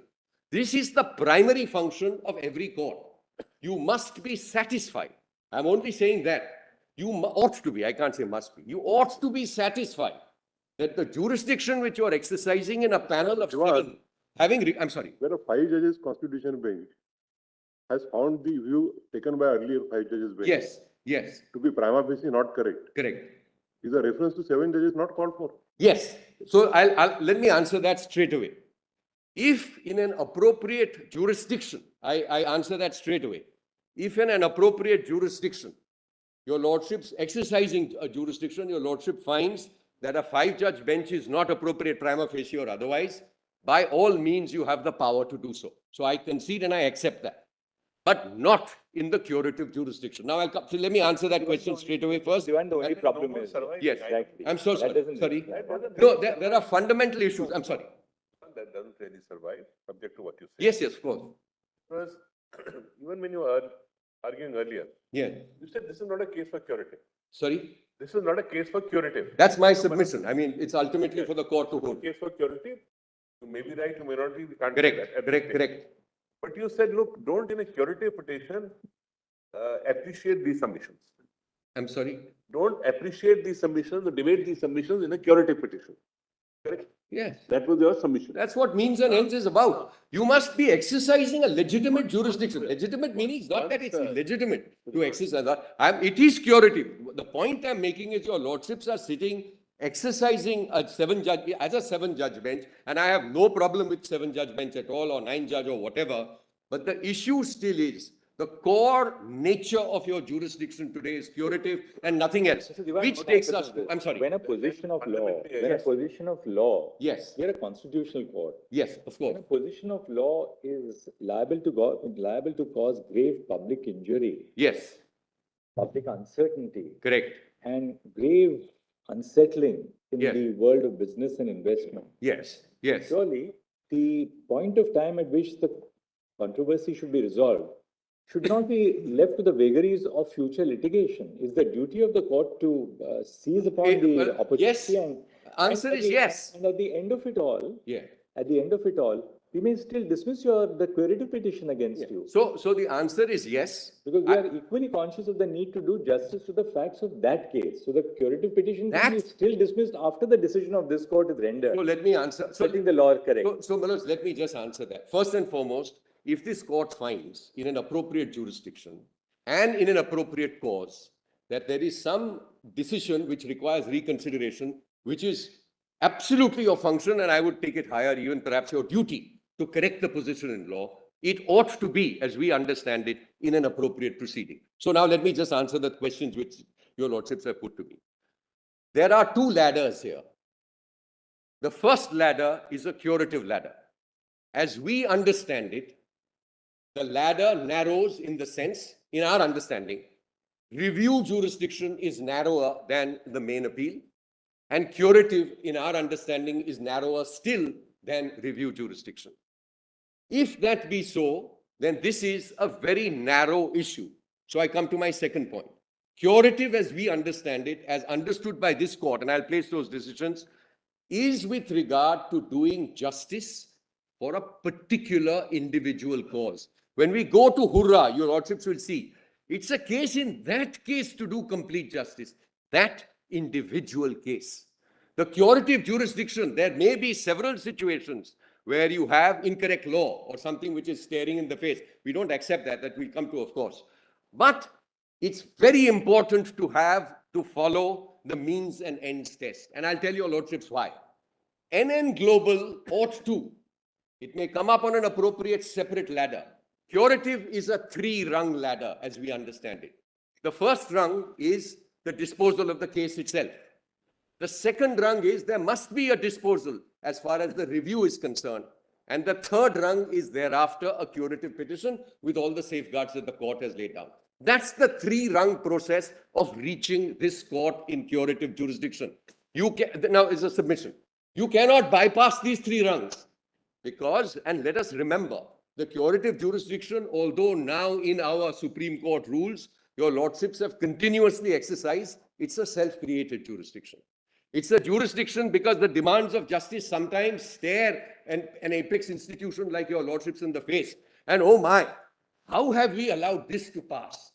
And in a situation such as that, for that individual case, yes, you have created this very, very narrow jurisdiction to yourselves, required an appropriate certification, restricted it to grounds, and said that and only in those cases, even though you don't find any provision in a statute or the constitution, we will, because it's our paramount duty, and you trace it to 142 as we understand. So 142 generally may be wider. 142 as a source of power for creating curative and for exercising curative as we understand it is limited to a cause, to a particular individual cause. That cause may in certain situations affect a large number of people. I accept that. But here, what has happened is, now Manoj, I'm just answering the question. Sorry. There can be a legal cause and there can be a factual cause. So, yes, let me answer that. Factual cause is being segregated, as the Chief Justice put to you. Yes. To keep the curative aspect, in a sense, out of it. Yes. But we do believe, and Yes. seven of us do believe, Yes. that there is an unsettled legal position Yes. about the facts, Yes. which has own ramification, and the Chief Justice put it, it becomes the court's duty to in its endeavor. So I quickly end that. I quickly answer that. My answer is yes, it is the duty of the court. But if we are right on means and ends, then it's a duty of the court when and where. So I'll come to that straight away. It is the duty of the court when NN Global in an appropriate proceeding is doubted, the 5-judge bench. It goes by way of review and then it is before curative. That is a separate ladder.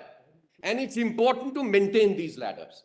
It is not permissible, according to us. I mean, it's not permissible, it is not desirable, and according to our understanding of the law as laid down in the judgment so far, it is, your lordships have restricted curative continuous. I mean, restricted in the sense when the justice of the case demands, so I'm sorry. Difference of perception on this issue. Yeah. The issue is that someday your submissions Yeah. are bound to be affected or colored by the fact. No, but that your why lordship- in my curative petition? Sorry? Why in my curative petition? Why are you doing this in my curative petition? That's the bottom line of what you're saying. No, that's not. There are two elements here. The first element, your lordship is right, that it is in my, because I'm briefed in this case, so I have to say that please, I mean, don't upset my apple cart. My agreement, by the way, I mean, this is quite amusing. My arbitration agreement is of, your lordship will not dare suggest the year. It's of 1997. My arbitration agreement is of 1997, and I was telling myself, 26 years down the line, we are thinking of appointing an arbitrator, and I mean, what a joke.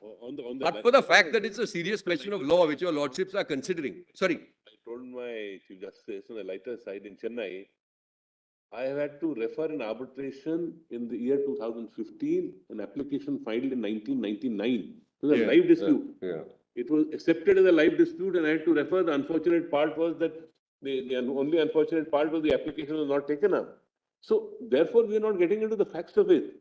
Therefore, I feel you are more troubled by the fact that why are your clients being troubled in a curative jurisdiction? So I will therefore at the threshold itself, looking to your submissions on the earlier date. Yes. The five referred to the same. Yes. We thought we had taken care of this issue. Yeah. By not looking into the curative issue at all. Yeah. And that's something, Mr. Datta. So the curative will be. But the question I asked, then what are, I mean, of course, a Chief Justice can constitute a panel of 7. But then what's the jurisdiction this court is exercising today? Determining the legality of the view taken by That's an opinion or a reference which the President of India has sought. Which is this jurisdiction? It is only curative. Anyway, let me just, sorry. Mr. Diwan, your basic objection seems to be that while examining a curative petition, the legal ratio raised in the decided in judgment should not be relooked at by a larger bench. I'm sorry, Manoj, read last. While examining a curative petition or while deciding a curative petition, the legal ratio raised down by a 5-judges bench or any smaller bench should not be looked into. That's a larger perspective, but in a given case, where we find that the business ramification or other issues have arisen, which have raised some doubts and issues. Why not examine it? We are not saying that curative petition is going to be examined on facts itself separately. So if there is some doubt or debate on the legal principles laid down, legal ratios laid down, which have wide ramifications in fact, why can't we go into that? No, why should we? Yeah, I'll tell you, Lord. Is really speaking, here the means are right, because if there is some issue which has arisen, which has led to a lot of disturbance, then it's the right means to also check it. It's not something that we are usurping a jurisdiction which doesn't rest with us. We are all adjudicators. We have to adjudicate. We keep on re-examining ourselves, correcting ourselves. That's our jurisdiction. So now I'll follow. So let me just be very brief on this point and let me give you the page numbers and the dates. May I just indicate it? I'm not, please don't misunderstand me. I'm not saying that a 7-judge bench can't overrule a 5-judge bench. That's not my case. My submission is, of course you can. But if we are a means and ends institution, then it ought to be in an appropriate packaged case and proceeding. And this may not be an appropriate proceeding for 2 reasons. Now let me just, for several reasons, let me just indicate those. And since your lordship, I'll state the points. If your lordship wants me to go to it, I will go to it. But I mean, we have the pages here. So the first point is that the ground given, please just note this. The first point is that the ground given insofar as the curative petition as contained in the certificate is that there is a reference which has been made to a larger bench in NN Global. So this is the primary ground. This, in my respectful submission, cannot be a ground for the purposes of issuing a certificate. Your lordships have deprecated certificates of this type, and I believe it ought to be deprecated here merely because there's a reference which has been made to a 3-judge bench. So that's absolutely no ground. Now, if there is no ground which is made, which is sustainable insofar as a curative petition is concerned, the question of igniting the curative jurisdiction does not arise. So this is one primary set of submissions that I have. If your lordship likes, I can give you sorry.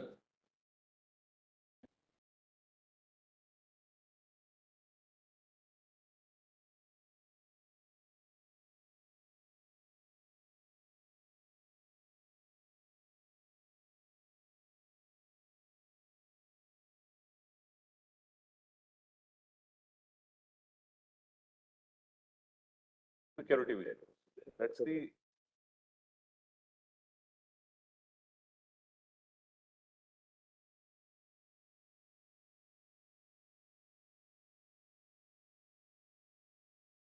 When 5 judges may be sitting in curative jurisdiction, he is not denuded of the power to constitute a larger bench to examine the question. I agree there. I agree with you. That's all we are doing. So, Manoj, may I just say this? Even there, we did not let them argue even further. Is something which needs to be looked into or relegated to arbitrator. There also we have not permitted them to expand the contour. We have some of them. So anyway, your lordships have followed my point now. So I'll just give you the points. So the first point is we are leaving it to you to fight another day on the curative petition. We are not dealing with that aspect. We are today not taking. I think, frankly, I mean, I'm just making a suggestion. If you do find in my favor that the essential elements for a curative jurisdiction are not made out, then my respectful submission would be the appropriate course is to decline to exercise this jurisdiction, because you are exercising no jurisdiction other than curative today. When you pass the order suggesting that you are clarifying it, etc. There is, sorry, that's my understanding of the law. But I mean, if your lordship finds that there is some other jurisdiction which is also being exercised over here, I don't find any. Sorry. We've said repeatedly that so far as the curative matter is concerned, it will be heard by a 5-judge bench. Whether they agree, disagree, dismiss the petition, the facts of the case is a separate matter. But on a general principle of law, 7 judges of this court felt, led by the Chief Justice, who exercised his discretion. We have segregated it yesterday. We have said we are only. So let me just proceed now. I've followed the point. So let me just state my points, and then your lordship will consider them appropriately. So my first submission is that by relabeling it as in re, etc., it doesn't alter the nature of the jurisdiction or exercising. That's my understanding of the law. The nature of the jurisdiction remains the same. That's point one. Point number two, if you are choosing to exercise curative jurisdiction, which of course you may, there are well-settled parameters, and I'm just indicating those parameters. I'm just mentioning them because they're in our submission. I'll list them. Sorry. Mr. Davin, problem is, Mr. Devan, that we are not looking into it. So you're arguing something which we are not looking. But if it's curative and then your lordship say that it is. See, it's a catch-22 situation. It is a catch-22. You can't do it in a curative because there are restricted parameters. Okay. Okay, let's keep that aside. Let's keep that argument. We are not doing it. We are only looking to one proposition of law. He holds the curative. All right. Whether in case of a 11-6 jurisdiction, all right, stamping is something to look about. Okay, so now let's drop this. Now, I'll next 3 sentences, I'll try and not use the word curative. Supposing in a theoretical situation, a very, very wrong judgment comes out by this court, and it is brought to the attention of the Chief Justice of India or senior judges, etc. That look, this looks, extremely wrong and very perilous. The question I ask myself is that can the court thereafter constitute a bench of a larger panel, put a label in re, and then decide the issue to overrule that? I don't believe that is acceptable. That's my understanding of the law. I believe that can certainly be done in an appropriate case.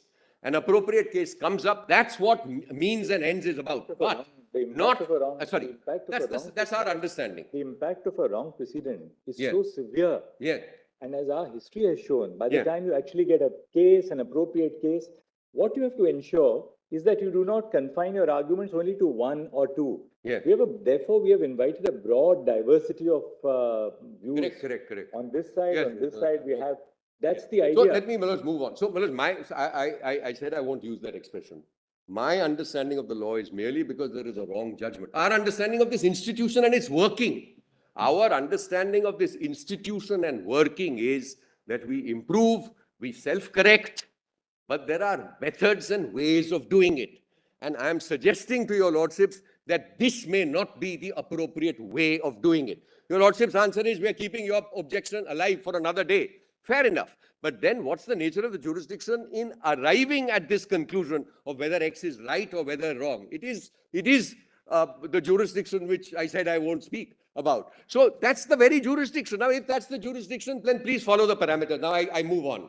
You may just note that in my case, there is a 337 days delay in file. So I've said the certificate isn't there in terms of Rupa Hurra. I have respectfully submitted that the agreement itself, of which the arbitration clause of 1997, so please keep that in mind. There is a 337 days delay and there is a 505 days delay after the dismissal of the review, a 505 day. And your lordships have said that as far as a curative petition is concerned, it cannot be filed as and when a party considers it. So, sorry. So this really ought to be closed. I'm only saying you will argue this somewhere else. That's all I'm again. So we understood your point. You say, why take it up here? That's really up to the court to hold as to whether there is a means and ends. There is something in the means and ends submission. We have understood your means and this thing. Point. Yeah. You feel no, there is a procedure which must be followed. We felt that it is a very large ramification. We should not wait for a particular case to arise, then to be referred to 3 judges, then to be referred to 5 judges. That is why Chief Justice placed it. We have heard not the parties alone, we have heard everybody. So this is not something which is a list being decided and to see the parties in that sense. And therefore, at the threshold, we kept it. So, to the extent you feel don't do it in this manner, we have understood it. Yes.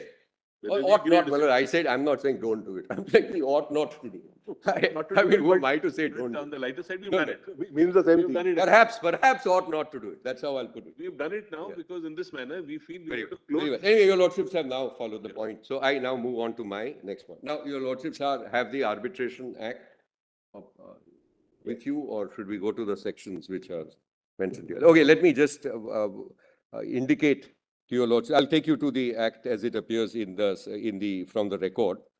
I've now kept that whole issue aside. Now, my lord, sorry. I understand you correctly that as a proposition of law, you want to canvass that the issue of a stamping of an agreement should be looked at in 11.6 itself. Is that the proposition you are advancing? Yes. So it has, yes. So, Manoj, let me simplify. You are in different jurisdiction. Okay. So let me now, Manoj, let me simplify. Let me give you my understanding of the law. If we take up the Arbitration Act or whatever electronic copy your lordships are referring to, there are 3 situations which arise. So I'll give you my conclusion on all 3. The first situation which arises is the law as it stands today. If we pick up the Arbitration Act, I'm only on 11.4 at the moment. You could have a Supreme Court / High Court appointment, depending on international or domestic. That is situation 1. Situation 2, as 11.4 stands today, it could be through an institution which is designated or appointed for the purposes. That's the second situation. So 11.4 as it is applicable post 2015 Act today. The third aspect, the third dimension is what Mr. Khambata mentioned briefly, which is that, look, we now have a 2019 statute which has not been brought into force, which sends the matter, Justice Khanna also mentioned it, which sends the matter into the realm of an institution, correct? So first, let me clear my position. If it is to go, 11.4 is to go directly to an institution, in my understanding of the law, there is no impediment in terms of stamp duty. So the moment the 29, and that's in fact one of the reasons why I'm going to request the court, please do not exercise such jurisdiction as you are choosing to exercise. Because there is already a statute. The statute refers parties straight off to the 2019, under the 2019 amendment to an institution. It does not require any interference or any intervention by a court or any application of mind on the part of the court. That body will not be a body which is entitled either by the consent of the parties or under law to receive evidence, and therefore the stamp duty question will completely pale into insignificance. So that's one situation. So it will not apply. So this problem won't arise. All that is needed is the 2019 Act is brought into force, the relevant provisions, and the problem disappears. That's one. So this has, of course, multiple dimensions to it, including whether your lordship should even at all exercise jurisdiction. You'll keep that at the back of your mind. Now we come to the second situation. The second situation is, your lordship may just go to section 11 for a moment. Just have a look at section 11. As it stands today, you will find it at page 1210 of volume 4A.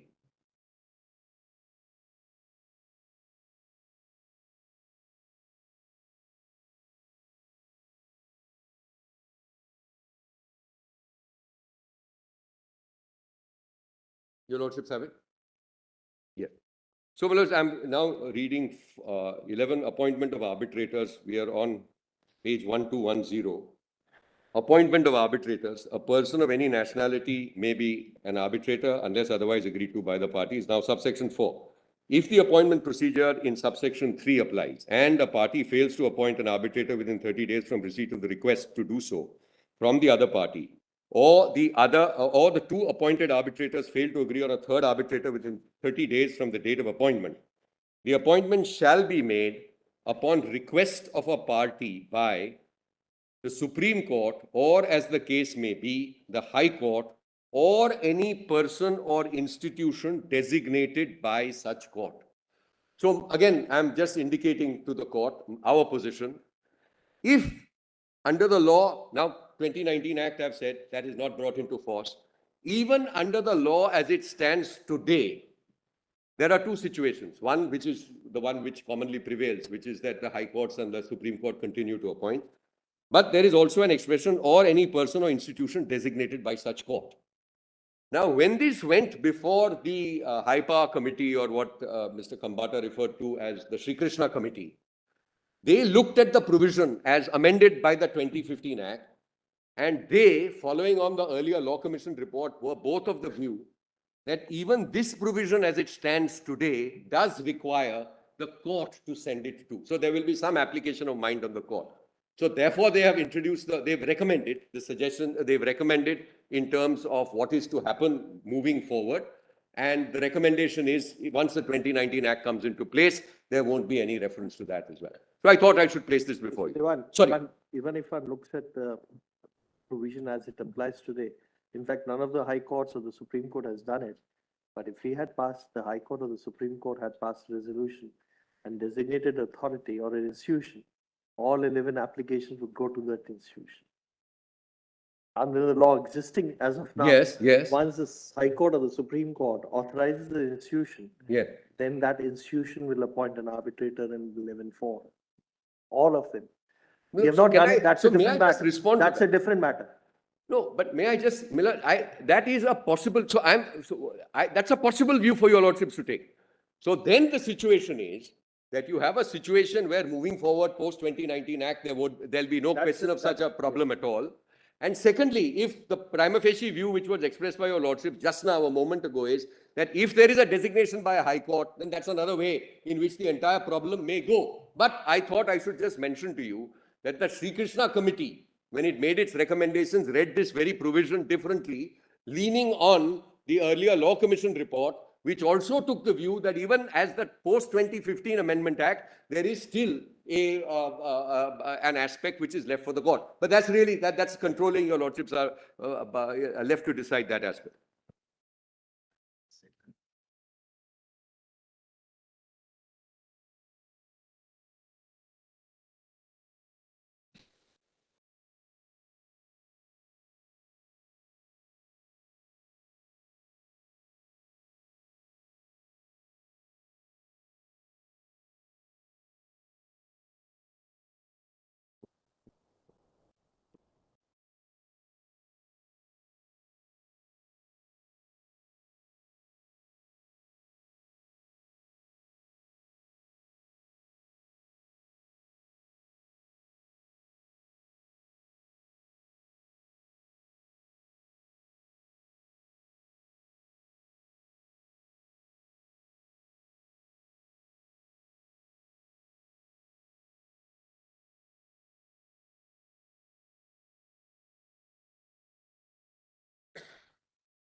as it's in law stands today. So look at it only as it stands.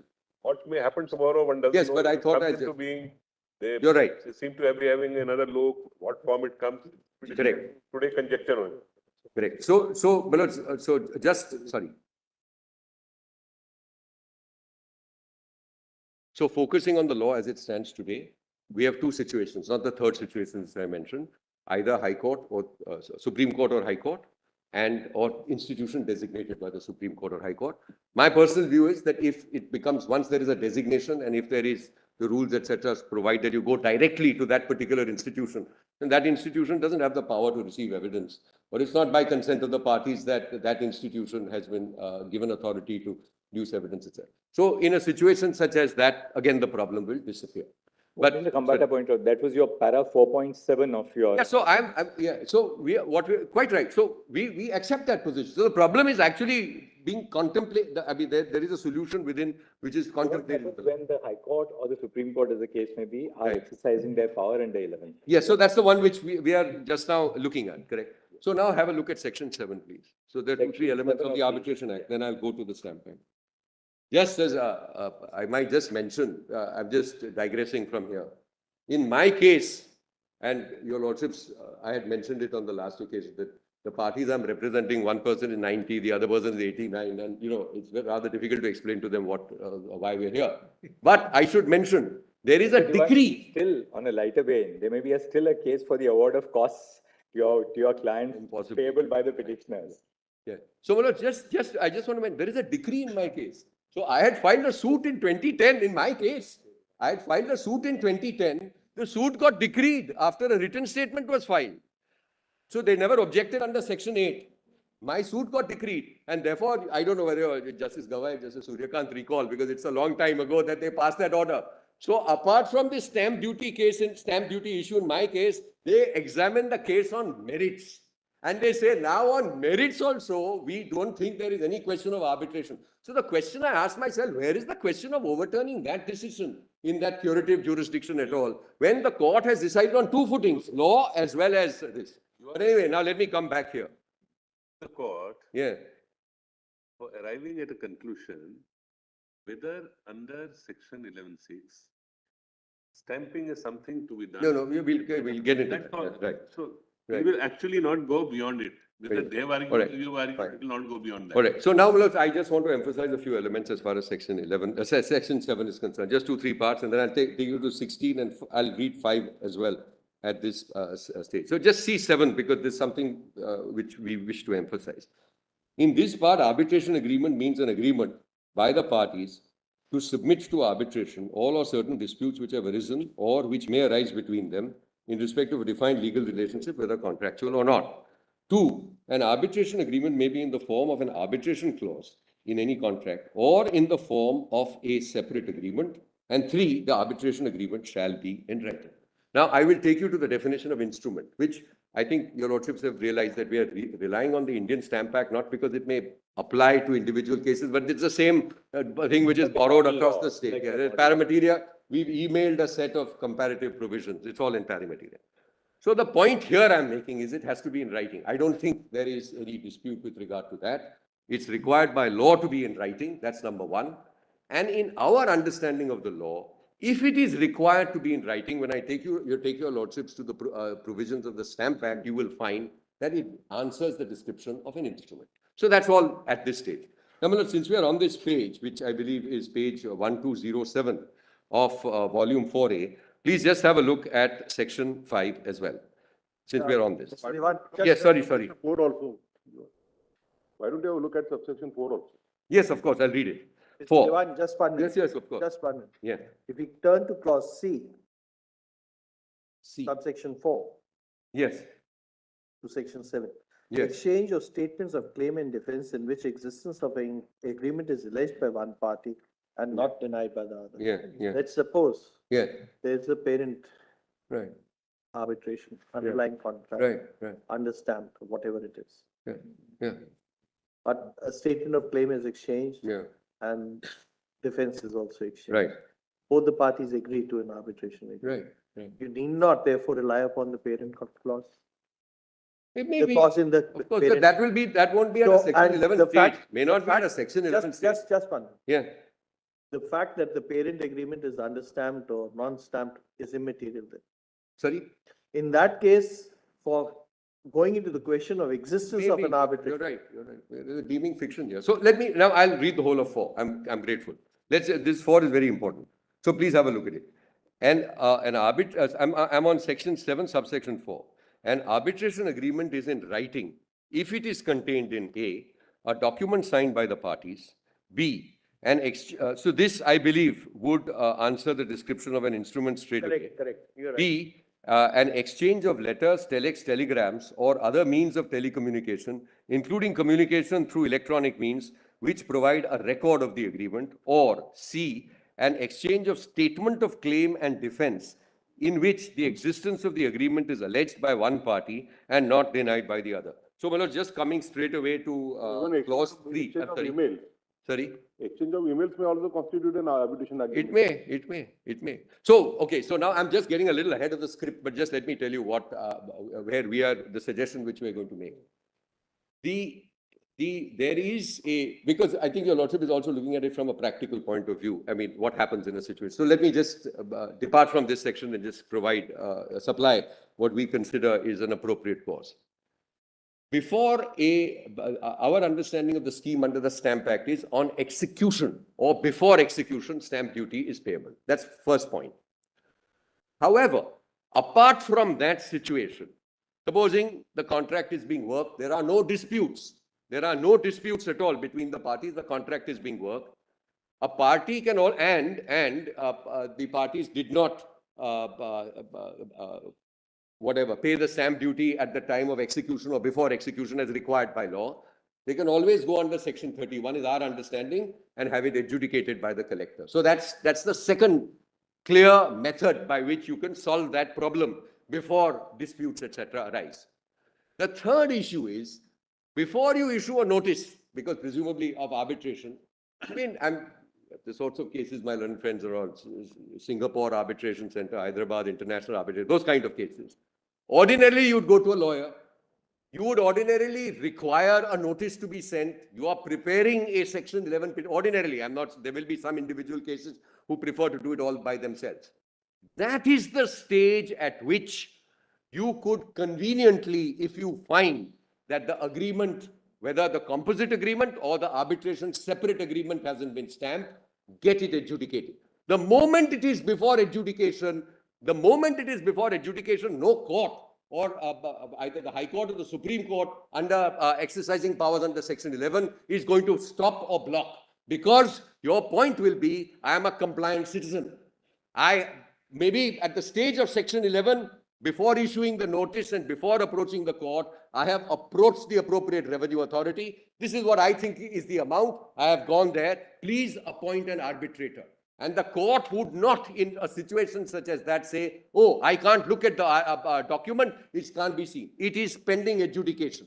The court can also, and I'm going to show you, Lordship, because after NN Global, 5 judges, both the Bombay High Court as well as and earlier, the Delhi High Court have rendered a judgment which have given a scheme following NN Global, which is time-bound. But I am just now not without any intervention of the court. What is the correct procedure to be followed, which is fair, equitable, and doesn't do injustice either to the parties or the statute? Because what the submission over here was that Section 5 is wide enough. I'm going to take you to Section 5. Is wide enough to override everything. I don't even think that's constitutionally permissible, but I'll come to that separately. So the answer to the question is what happens at a practical level. This is what happens. First stage, before you execute or at the time of execution. Second point, shortly before you move a court or before you issue a notice of arbitration, at that stage you can go and approach. And the third point, which your Lordships can clarify very simply, is that in a situation such as this, where a party has indeed approached the collector, there is no question of holding up Section 11 at all, because the party is complying with the mandate of the Stamp Act, and therefore please proceed ahead and go ahead and appoint the arbitrator if you are satisfied that that's a much better, balanced, revenue compliant, statute compliant, and consistent with our court's line of reasoning over a decade, which would meet the ends of justice. So to answer your Lordship's question, as far as 4B, you're right. and exchange of letters, telex, telegrams, and other means of telecommunication, including communication, which provide a record of the agreement. So you could have two types of agreement. You could have either just the arbitration agreement through this exchange, or you could have what I will call the larger agreement, of which the arbitration agreement is but a clause. In both situations, before you initiate the process and approach a court, if you find that this requires stamping, you take advice, you submit it to adjudication, and that's the end of it. You've cleared the whole hurdle. There's nothing further which is required to be done at all. We'll come to that. Sorry, I'm sorry. Yes, certainly. Somebody feels the Sorry. agreement is properly stamped. Let us say. Another person says the agreement is deficiently stamped. Yeah. The moment this is done, you are wanting them to move to the collector's stamps to get this adjudicated first, whether it's deficiently stamped or not. Yeah. If they move 11.6, the concerned arbitrator will decide whether it is deficiently stamped, it is properly stamped. Yeah, so I'll come to that. If it's permissible in law, of course, that's one. So Well, therefore, you see, why should the whole issue is in 11.6, what can be done by the arbitrator? Detain the court in 11.6. This is the only issue which is there. I agree with you, but Manoj, there is, I mean, your lordships have seen, there is a long line of judgments, and there is good, I will, of course, try and develop and I'll answer. I'm alive to that issue which is troubling. In terms of, your lordship wants our assistance on what is the appropriate statutory design today, not what is desirable. So there may be some situations which are desirable, why not go here and why not go there? But does it lend itself to a possible interpretation of the type which your lordship is suggesting? That's really the question. Or do we go by the rigor of what we believe is the correct position? So your lordships have now seen 7. Now, since your lordship is just on that very page, just have a look at section 5 now. Please just see this and I'll just state the point quickly.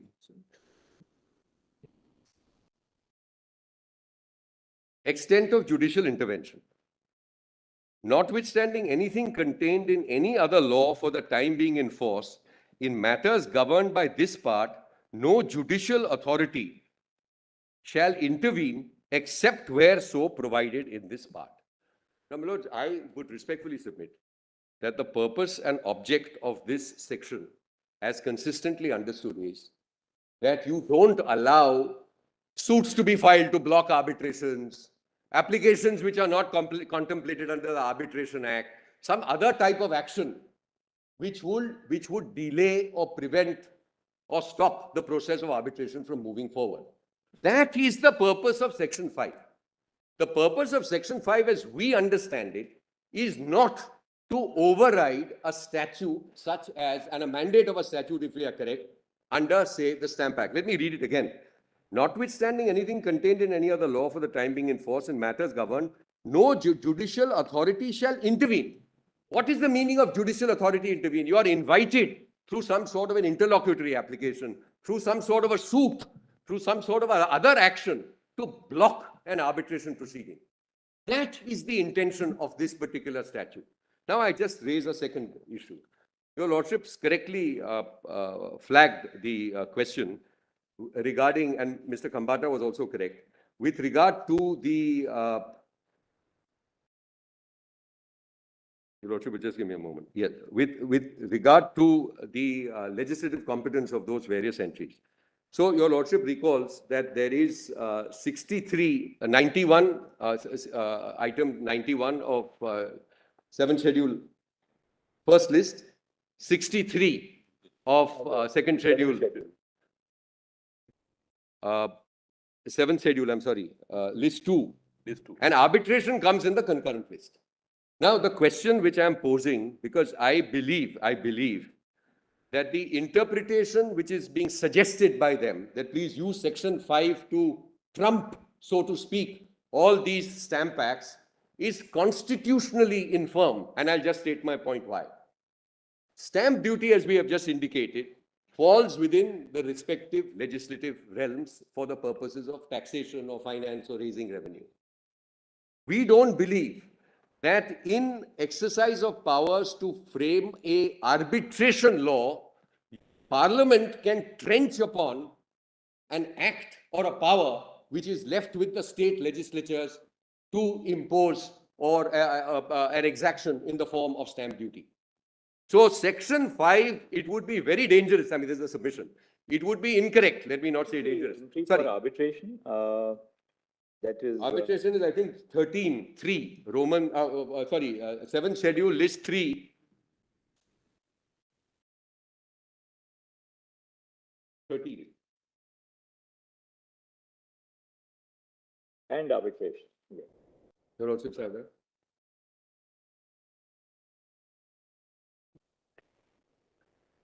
Civil procedure, including the manner included in the Code of Civil Procedure at the commencement of the Constitution, limitation and arbitration. So, this is the purpose of the Arbitration Act is not to prevent the collection of revenue. The question is, what is the stage at which that has to be exercised? I agree with The that. forum I'm which just will saying determine, see, ultimately it's the forum which will determine. Nobody is saying states' revenue is to be jeopardized. No, that of course. That we'll have to get It's a into the revenue. Stamp Act. In balancing it, you say, okay, let the whole matter proceed to the chosen judge, which is the arbitrator. Right. Instead of normally a court would adjudicate it. Now here. So whether that can be done, not whether it's desirable, but whether under the statute as it remains, Is whether if it is sent to the forum, the forum, which is the chosen forum. Yeah. That forum will determine whether it's deficiently stamped, unstamped, does it require stamping, etc. Why under 11(6) detain it? Contrary to the whole concept that you choose a judge in arbitration, and therefore the chosen judge will decide which way to go. That's all. I don't think there's any problem on that at all. That's the only thing we're saying. The question, at least the way I would look at it is, as to whether, well, let's see the two issues over here. Why I put it to you was, they've also. No, first of all, I agree with what your lordship is saying. Namely, I am not disputing that the arbitrator can't do it. I am not for a moment. The question is at an anterior stage, sorry. Get to that part. They've argued many issues. Yeah. At some stage, we have been trying to say that, look, what we are examining is a very limited contour. Right. Given there is 11(6), there is a power. Okay. That there are some cases where need to be shut out under 11(7). Right. As the Chief Justice put it. But stamping is an issue being curable, and it's a defect, but a curable defect. Revenue related. Yeah. Let the arbitrator determine. Right. So, what you're wanting to say. So correct. So I'll just respond to that straight away. Mr. First of all, Devas, sorry. Sorry interrupting. No. Because once, are you also accepting the separation between the severability of the arbitration agreement with? Yes. Let's assume the contract is found to be void. Let's assume the contract. Section 65 The of general contract. For some reason. Yes. Section 65 of the Contract Act applies. Right. Then also you have to compensate. Yeah. If the arbitration agreement is valid, Right. the arbitrator will then apply Section 65 Right. of the Contract Act. Yes, of course. But provided it is appropriate. Let's assume so. Right. Suppose for non-stamping. No, I accept that. Your lordship is right. I agree. It can be done. But That answers the question. Why should we stall the arbitration? Should I just, well, first of all, I accept the position. I don't think anybody is contesting it, that as far as the arbitral tribunal is concerned, the arbitral tribunal has jurisdiction. The issue is, when we are going through a Section 11 route, and the expression which is used by counsel on the other side is, that arbitration agreement, according to us, has to be seen before you appoint under Section 11. Has to be seen. Now, that examination of the arbitration agreement, what is the mandate under the Stamp Act? Does it get in any manner diluted by, when a court looks at it, does it in any manner get diluted by the provisions of the Arbitration Act? And is it a situation where only one forum is to look at it? Or is it a situation where potentially at least you can have, the requirement of law is that the court, if it comes up before the court for the first instance, the court ought to look at it. That's the issue. I understand the point. You see, being a curable problem, a revenue generating issue, that it has to be looked into, certainly nobody says can't be looked into. Why should under 11(6), which is a very, very minimal intervention, deal with this issue? Why should it not go to an arbitrator? Because All right, but so I follow. But the question is, what is the law as it stands today? I think your lordship put your today's law. Today's law. Now just have a look at 16. Please just look at 16. Please look at Section 16, which in terms of the PDF, rather the volumes, you'll find them at 14, capital A, volume 14, 4A, 1214. 1214. Now just look at competence of arbitral tribunal to rule on its jurisdiction. The arbitral tribunal may rule on its own jurisdiction, including ruling on any objections with respect to the existence or validity of the arbitration agreement, and for that purpose, an arbitration clause which forms part of the contract shall be treated as an agreement independent of the other terms of the contract. So this is being used. So as far as severability is concerned, there's no doubt that the arbitration. However, there is a limited fiction. I'm borrowing your lordship's words. The fiction is for the purposes of section 16 determination.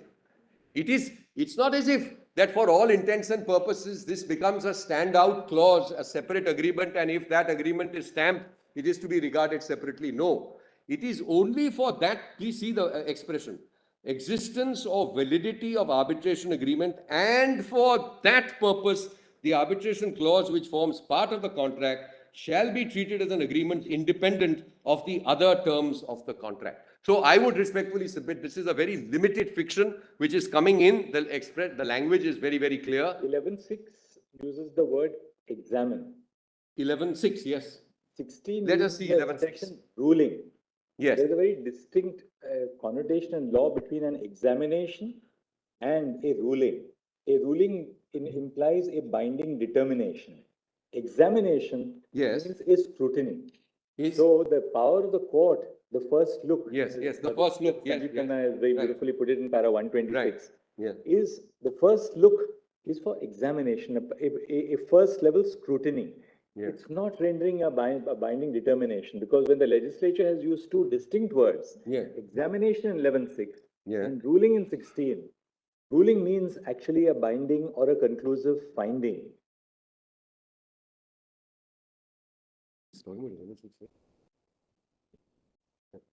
So, let's just have a look at section 11.6a. Now we are going back. I've made my point. It's for a very limited purpose that section 16 treats it. So, your lordship is going back to section 11, which is on page 1210. Please have a look at 6a.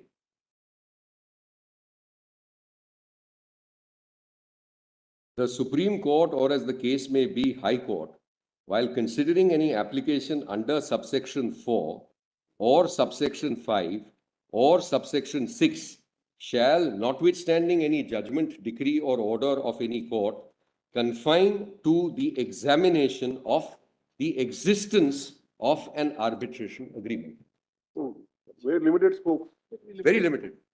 We'll come back. My lord, one thing which will cut short judicial time, section 33(2)(b, Stamp Act itself provides for delegation of those duties to an officer. An arbitrator would include that, my lord. That provision may cut short a lot of conflict between the two acts. Section 35 will have to be. Yes,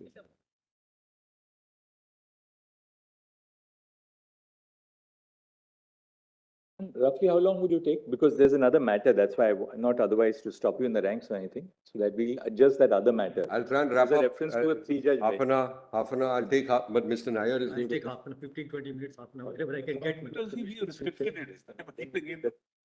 it. We restricted, and you are for an intervener. No, that's correct. In fact, like Mr. Khambata. No, look, Mr. Khambata was the CRM, the Hyderabad Center. Look, my proposition is actually going to be based on severability. Which, Manoj, in fact, I have a different position compared to what Mr. Khambata has taken, because in my respectful submission, you cannot expand severability. But at the end of the day, I still come back. There's a three-judge bench between me, Justice Pardiwala, and Justice Manoj Mishra. It's a difference of two judges on that medical termination of pregnancy. We'll take that up at sharp 2 o'clock, and we'll come back in a combination of 7 the moment that gets so it should. All right, very good.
चश्मा ये रखो या कुछ सामान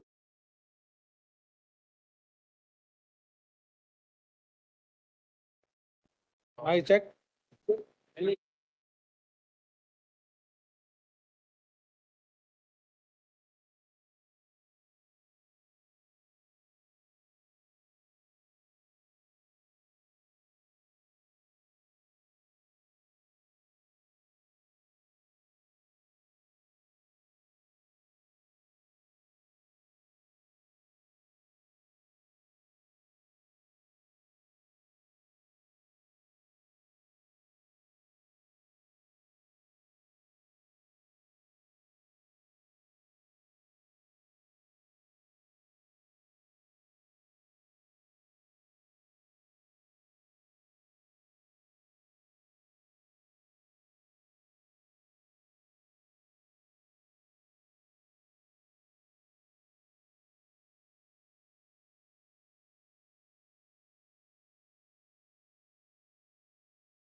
Before my learned senior begins, just one point only. A lot of submissions were made on the fact that this is not a live matter. We haven't addressed your lordships at all on facts because we are before 7. And therefore, Yes, yes, absolutely. I don't want your lordships to carry any impression it's not live. We haven't uttered any submissions on facts. Absolutely. Yes, Mr. No, it's very much not a live matter, and I'm going to request your lordships. Whether it that is live these- or it is dead. Sorry? We decided somewhere else, whether it is live or dead. Not we decided see, somewhere else. we just had the opportunity during lunch to reflect upon this. Because we believe this means and ends issue is something which we will reflect on later. I'm not saying that I'm going to develop it right now. But what is this court doing? What this court is seeking You to do already argued on is to that. provide. You No, already I'm sufficiently on argued on another that. aspect. You have started on merits.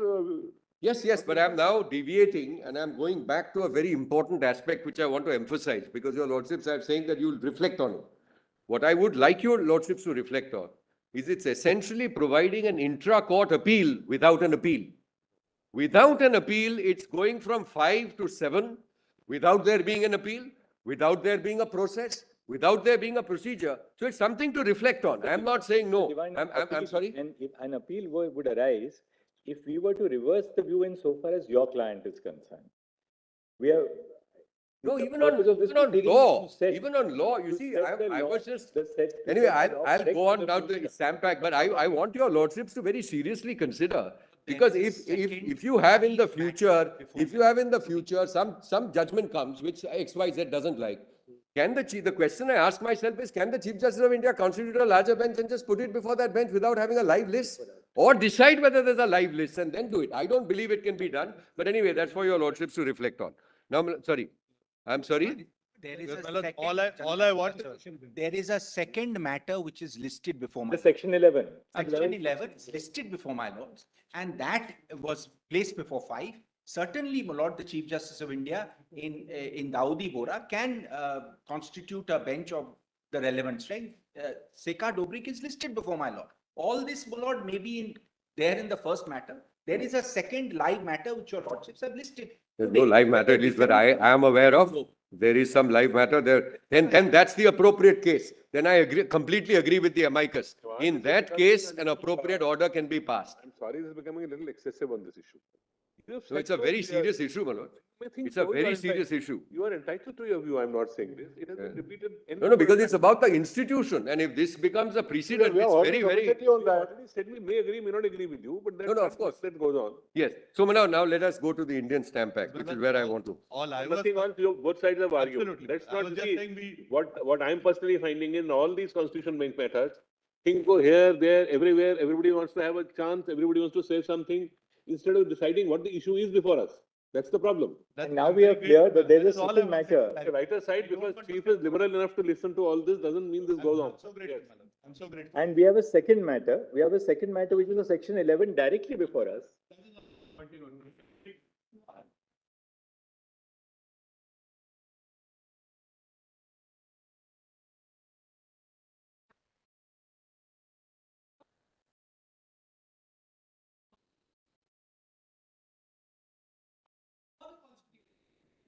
Because my lord, we were the main. Have you filed your written submissions? We will look at the written submissions, no difficulty. That's all that we are requesting. Highlight only one point. No, please. Will not permitted. You know, this will not be permitted. Will not I be can permitted. assure you that if you argue for another 5 minutes, you'll be washing out. Within half a minute, it's Sir, complete. listen to me, sir. You did that in the previous matter also in Sita Soren the other day. Yeah, sir. If you argue for another 5 minutes, you'll be washing out the impact of the argument of the lawyers who have argued before you. So in your interest, please allow the other side to argue. May I make a small, since I appeared before the Constitution bench for NN Global, as also before the learned 3 judges, was led by Mr. Dhruv. Would your lordships care to hear me for 5 minutes? No. We'll see how much time we have at the end because we have to conclude by 4 o'clock today. Nothing more than that. Mr. Khambata appeared for SIAC, I'm appearing for the Hyderabad Center. Look, there are certain institutional points that we want to make. No, in institutional points, I just wanted to clarify what you will address. Are you saying that the 11.6 must address the issue of limitation first? Is that the institution's view? No. And the point I want to. That's the only issue we are deciding. That's right. No, the only what point that one I want to institution may make- say, another institution may say is not relevant to mine. The only point I want to make, in fact, Mr. Khambata sort of hinted on it. And my respectful submission is that your lordship should, in fact, looking at effectively parity, take the view that under section 11, your lordships can't take evidence. If your lordships takes that view, then my lords, the entire section 33 of the Stamp Act becomes inapplicable. And that's really what I want to make good. That's one point. So you are really on this side, Mr. Diwan. Lords, on the point of 11, in fact, that's what Mr. Khambata pointed out. But on the Your doctrine of physical situation, situation. separability. Look, He's undercover. The reason why I am here is because on the doctrine of separability, my respectful submission is going to be that no, they're not separable documents for the purposes of the Stamp Act. And to that extent, the 5 judges are correct because you can't expand the doctrine of separability beyond section 16. And that's the other point which I've made good. I don't need more than 2 minutes, 10 minutes on these.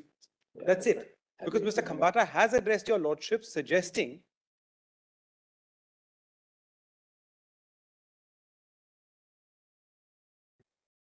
because what Mr. Khambata has suggested is that expand the doctrine of separability. My respectful submission is We are not going to that issue. I just No, don't but that's the understand. basis. No, no, We don't understand. The issue is narrowed down. correct. But why are you After narrowing of issues, still everybody wants to address on everything on this earth which is possible to be said under the earth. There is the entire genesis of NN Global 1 was the doctrine of separability, suggesting that because of the doctrine of separability, the document didn't have to be stamped. And NN Global 2 goes and says, no, it is not separable. They are all part of the same agreement. The argument made by the other side is expand the doctrine of separability. That is going to be inconsistent with our act. It's going to be inconsistent with the entire line of English law decisions which we've continued to follow, which have clearly said that it is separable only for the perspective of invalidity, not from the perspective of every other matter. It is still a part of the bundle. But it's not necessary for us to see what are the outer limits of the doctrine of separability here at all. We have to only decide as to whether at the stage of section 11(6)(a), The court is required to examine whether whether the instrument has been insufficiently And stamped. on that point, my respectful submission is the way out of this conundrum is by taking the view that your lordships cannot receive evidence under section 11. Because your lordships is not a court under 21E. If you're not a court under 21E, because the appointment goes either. All right, yes, Mr. Diwan, let's hear. That's Yeah, the Mr. limit Diwan, of yes. submission that I will make. So Manoj, very quickly, may I just take you please directly to page 329 of volume 4A. So now I'm on the Stamp Act. So I'll just make a few comments and a few provisions. So first, your lordships may go to page 329 of volume 4A, where you will find the definition in 212 of executed and execution. Executed and execution used with reference to instruments mean signed and signature and includes attribution of electronic records within the meaning of section 11 of the Information Technology Act. Then just please read a little further, 214. Instrument includes every document by which any right or liability is or purports to be created, transferred, limited, extended, extinguished, or recorded. B, a document, electronic or otherwise, created for a transaction in a stock exchange or depository by which any right or liability is or purports to be created, transferred, limited, extended, extinguished, or recorded. So, Manoj, I want to now just tie up these two definitions with the definition under Section 7 of the Arbitration Act. Arbitration Act is required to be in writing, where I think that's common ground. Please link that to the definition of the word instrument. I believe there is no escape from the fact that the arbitration agreement is an instrument broadly covered by this definition. Now, please move on. Section 3, your lordship knows, is the charging section, so I'm not taking you to that. Please go directly to Section 17. Section 17, which you will find at page 348, same volume, 348. Now, this is the point which we alluded to in the morning. Instruments executed in India. All instruments chargeable with duty and executed by any person in India shall be stamped before or at the time of execution. Now, this is the clear mandate of the law. So, Manoj, I recall Mr. Datar was mentioning that he had his client in the old Madras City Civil Court days who used to only stamp 50% of the documents. All right, you run the risk, but the law mandates that you must execute at the time or before. Before or at the time of execution, you ought to pay the stamp duty. So this is something which the court will keep in mind. That's the time when you do it, but that's not all. So Section 18 is for instruments other than bills, notes executed out of India. So Manoj, with your permission, I'm going to skip that. Please now go to Section 31.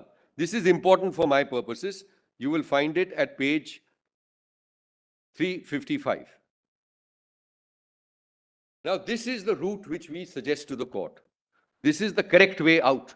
What happens when a Section 11 application is filed and there is some dispute with regard to it? It's section, so I'm suggesting, I'll read Section 11(1) and then I'll just make this short submission. Adjudication as to proper stamp. When any instrument, whether executed or not, and whether previously stamped or not, is brought to a collector, and the person bringing it applies to have the option, to have the opinion of the officer as to the duty, if any, which may be chargeable, and pays a fee, such amount not exceeding ₹5 or not less than so and so, as the collector may in each case direct, the collector shall determine the duty, if any, with which the judgment, the instrument is chargeable, with which in his judgment the instrument is chargeable. So this is in short the route we are suggesting. First, on or before execution. If not on or before execution, shortly before you make a Section 11 application, just as you get your pleading drafted or before you issue a Section 11 notice. I'm sorry. You are right. This is a provision. Yeah, this is a provision and this is the correct way. I'm sorry. Practical terms, if we apply it, it will be chaotic. It will be chaotic, to say the least. No, but why would it be chaotic? Because that's what the law requires. You don't know what happens if you apply over there, how much time it takes. No, so to that therefore I'm making another suggestion. The type of orders which are passed. No, so I'm just making a suggestion to the. Less said, the better. This is no possibly your lordship's experience. And is it's right. not mandatory in law. It's not mandatory in No, law I'm that not. we have to go under 31. No, so Manoj, may I just say this? As far as this. Don't make it mandatory by a judgment of this court. No, I'm saying that first, what is mandatory is at the time of execution or before execution. That's the mandate of stamp duty part. Stamp duty part. Second, it's not as if a party is hobbled and has to wait. He or she can, before issuing the notice under Section 11, arbitration notice, or before making an application, he can follow this route. I'm not putting it any higher than that. And your lordships, while molding the relief or issuing directions, may issue appropriate directions that in a case where the matter is pending adjudication, Section 11 can proceed. That's all. Now I go to the next point. Now look at 33. Look at 33. Please look at 33, which your lordship will find at 357. Now, examination and impounding of instruments.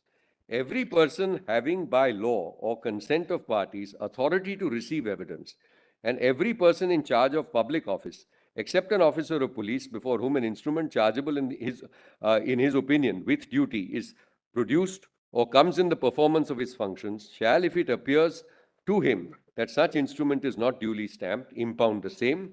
For that purpose, every person shall examine every instrument so chargeable and so produced or coming before him in order to ascertain whether it is stamped with a stamp of the value of the description required by the law in force in India when such instrument was executed or first executed. So here I make just 2 points. Your lordship said that we can look at marginal notes, at least to judge the drift, etc. of the section.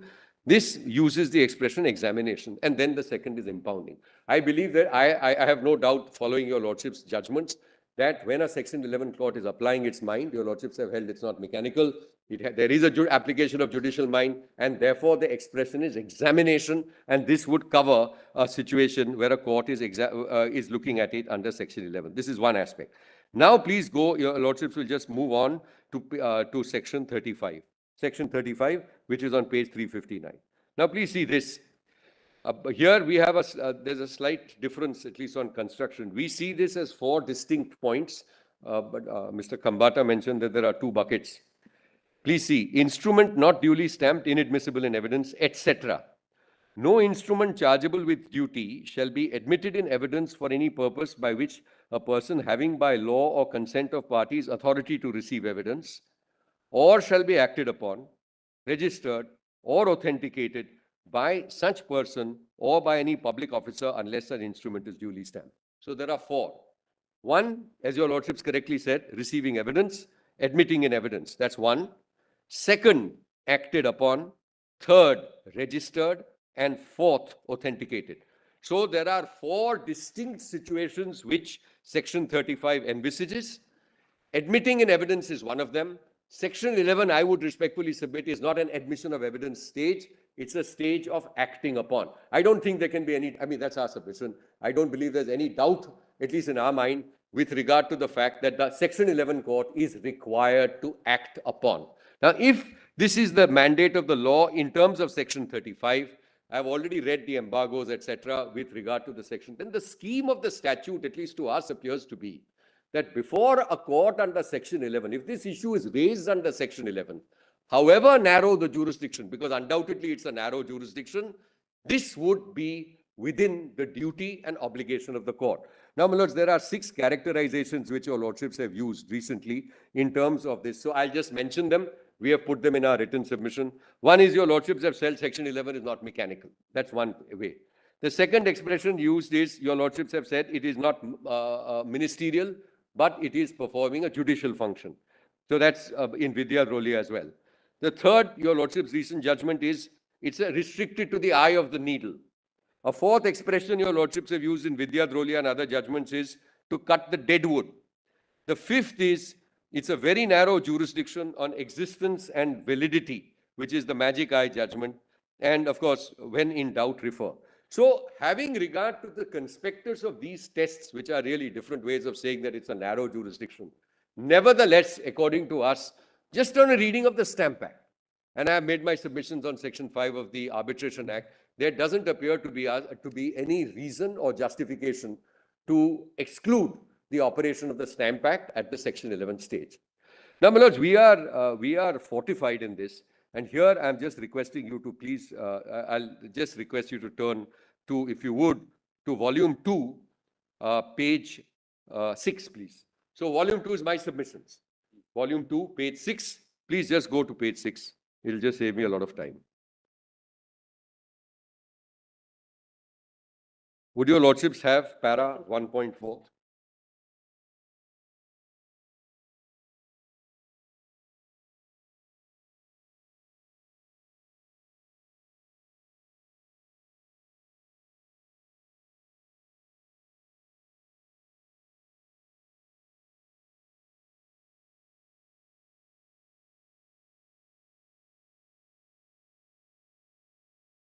Sorry, my lords, I'm on page 6.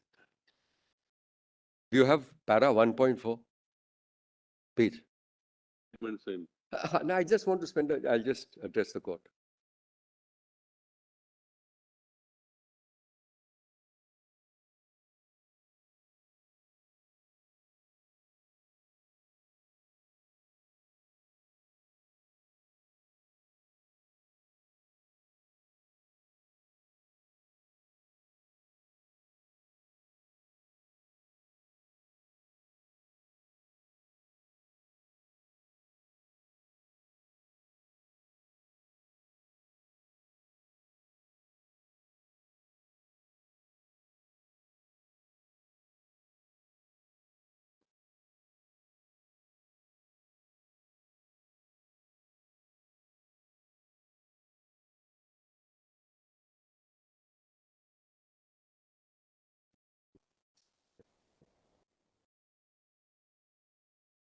Which page?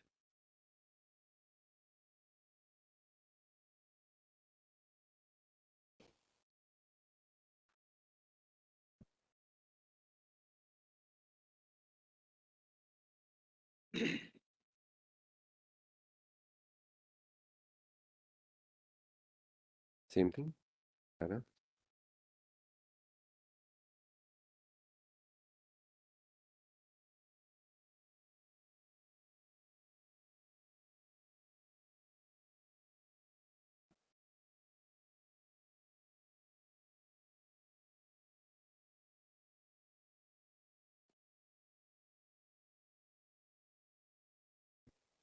line of what interplay the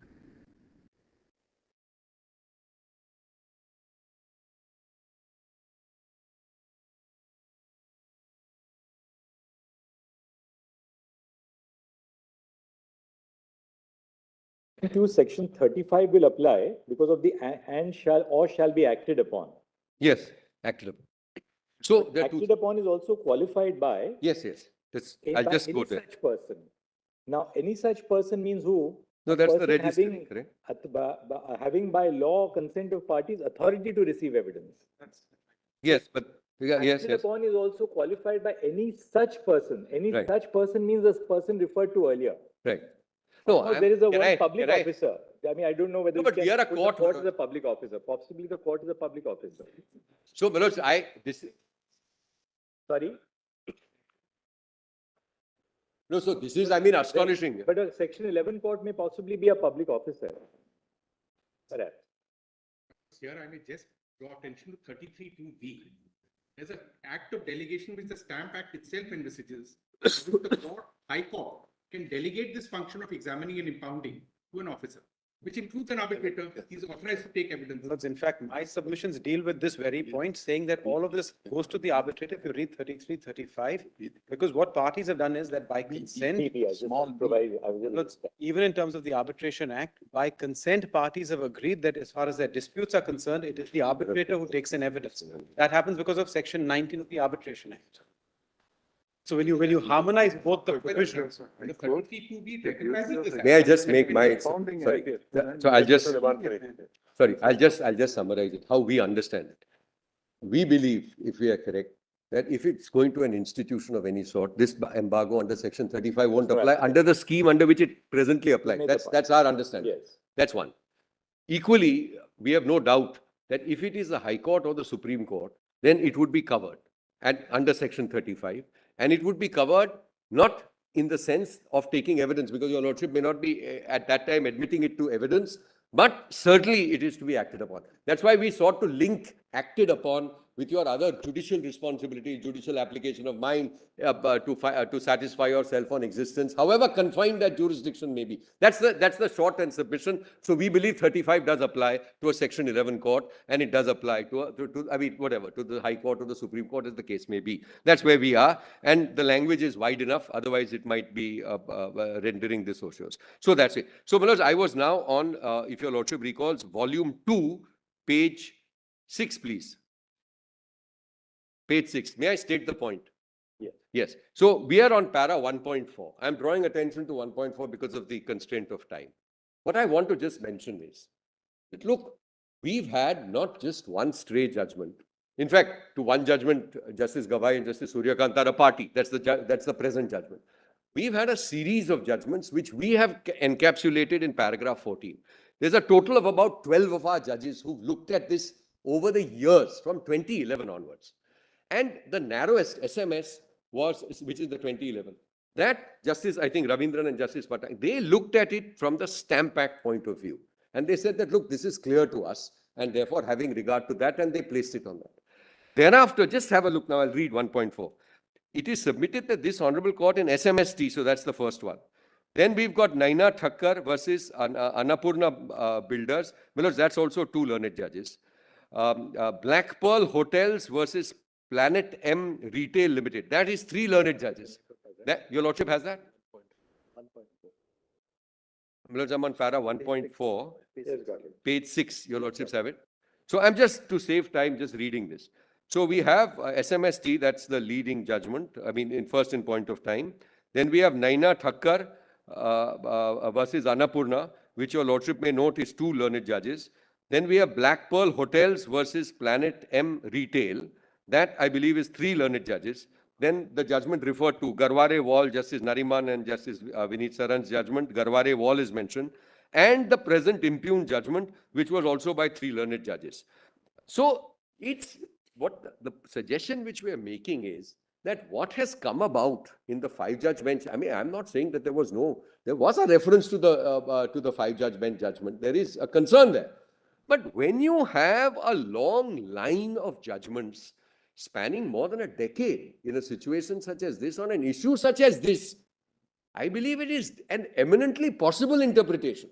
The question before the court also is as to whether, because when there is in a commercial field a long-standing set of precedents and understanding of our court, we don't believe it ought to be lightly upset. Not that I'm suggesting that Your Lordship is not, going to consider this very fully, but I'm just suggesting to the court that please do not upset this, because we've given you a way out.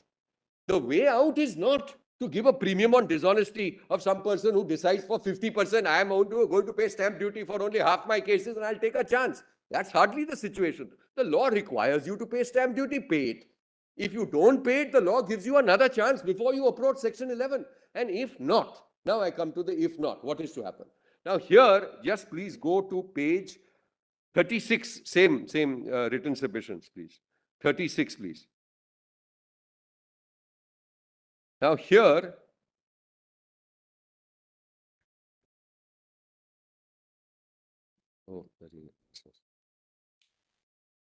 now just have a look at two judgments referred to here, and Mr. Nair will expand on this. Your Lordships have para 4.5. 4.5, Your Lordships have. So I'll just sum it up. So after our five-judge bench judgment in NN Global, both the Delhi High Court as well as the Bombay High Court had occasion to examine how are we going to do this.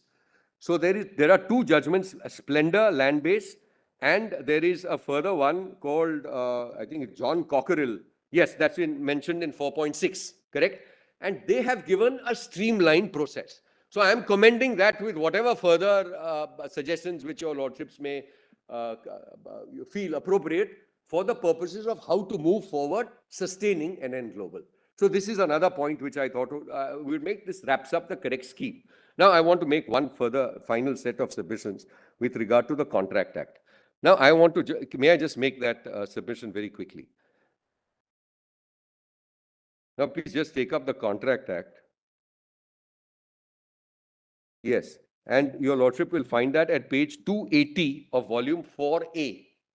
Volume 4A. Which provision are you referring to, Mr.? Sorry?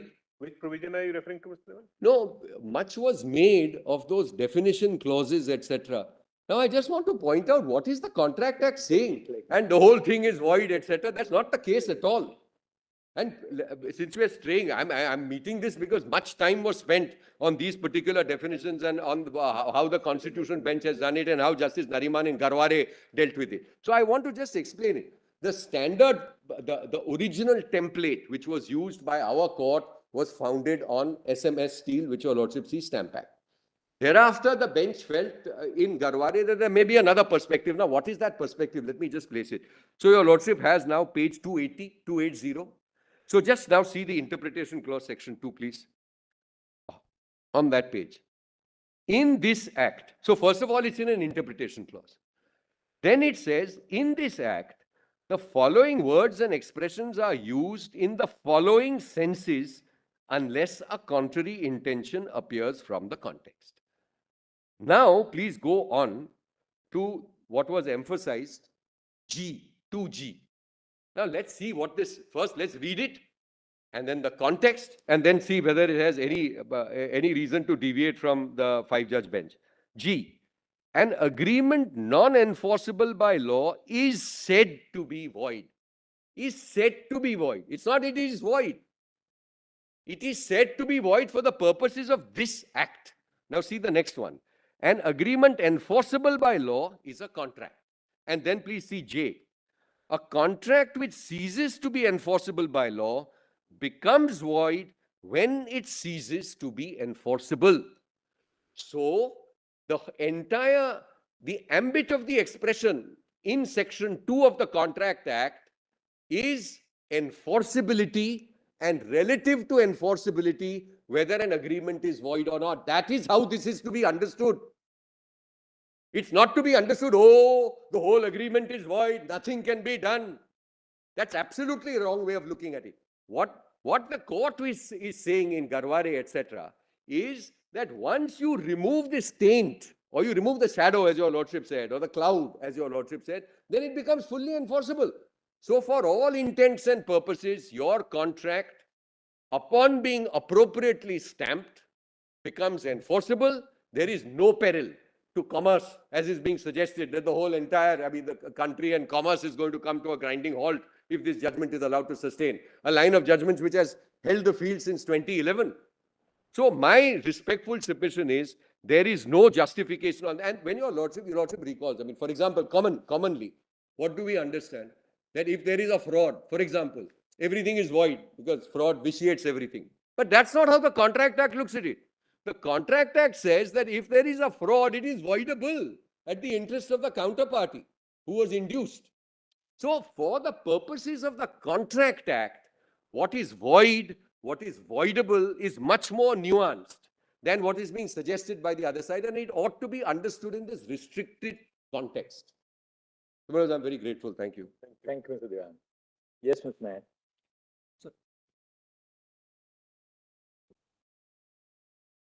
Very briefly, my lord, because most of it has been covered. My lords, the aspect that really, my lords, what we have heard my learned friends argue, my lords, nobody has, to my mind, contested the fact that section 35 has to be given play. That is not in dispute. I don't think anybody has contended that section 35 has no role whatsoever in an arbitration or in a contract. The only question is, at what stage will it trigger?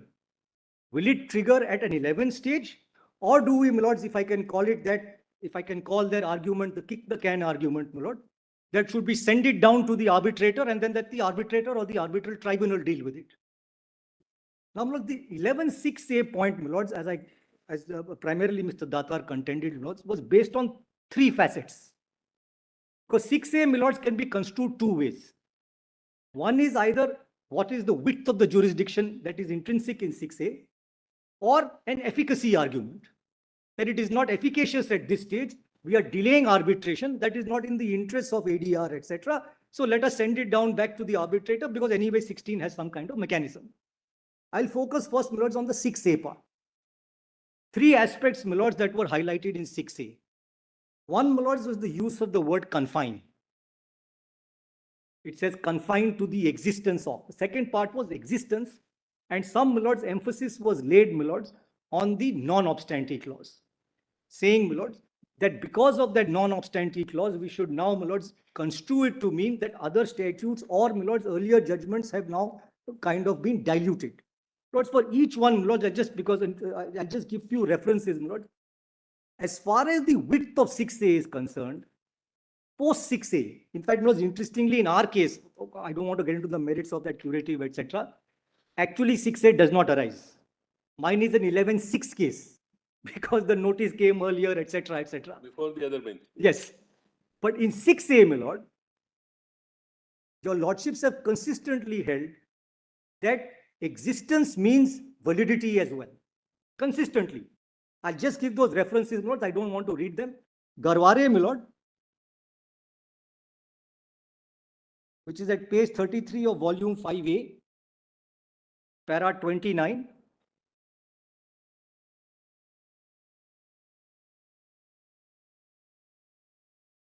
In Drolia, my lords, which is page 73, volume 5A, para 153 and 154.4. And my lords, NTPC versus SPML, that is page 1806 in volume 5A,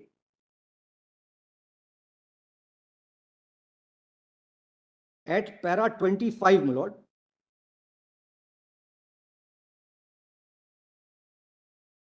where, my lords, this eye of the needle test has been propounded, and, my lords, specifically held that the primary inquiry is about existence and validity. So, my lords, as far as that aspect of 6A is concerned, my submission is that validity is a, my lords, legitimate exercise under 6A, because Mr. Banerjee suggested, my lords, reading various authorities and the UNCITRAL, my lord, model, that perhaps it has to be a very restricted and narrow, my lords, approach to 6A, virtually, my lords, taking us back to pre-SBP and Konkan, etc. But, my lords, that has not been, my lords, to our understanding, the interpretation given by your lordships, my lords, even after 6A. Existence includes, my lords, validity.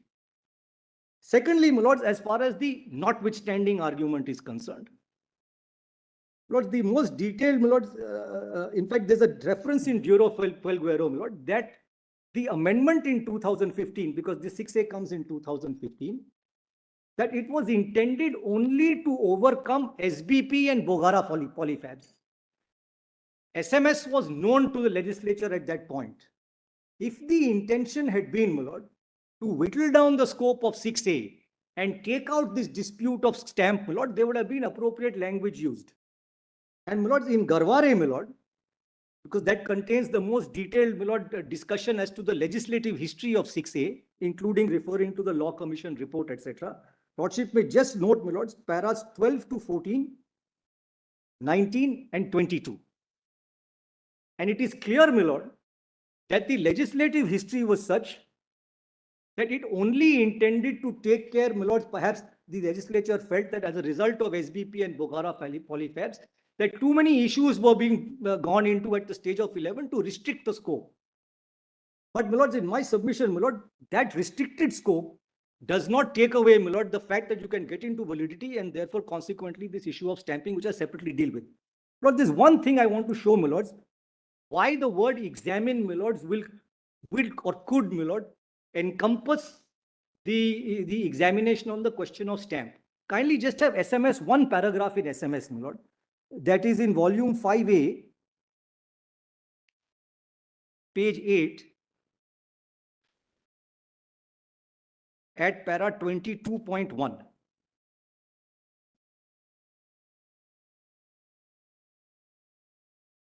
Para? 22.1. The conclusion starts at 22. I just want to read 22.1. I'm sorry, it's page 16 of the running page, my lord. Talking about volume 5A. Yes, volume 5A, my lord. It's the second tab. Page 16, not page 8. At page 16, para 22.1. Starting at 22, my lord. May I read? Yes. We may therefore sum up the procedure to be adopted where the arbitration clause is contained in an agreement which is not registered, but compulsorily registerable and which is not duly stamped.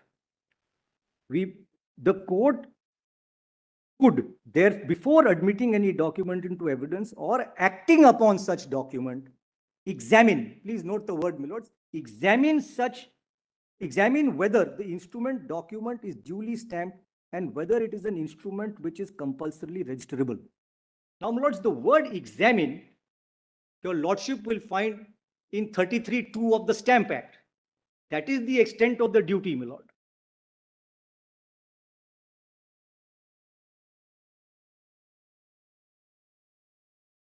33 point? 33 subclause 2. The word used there is examine.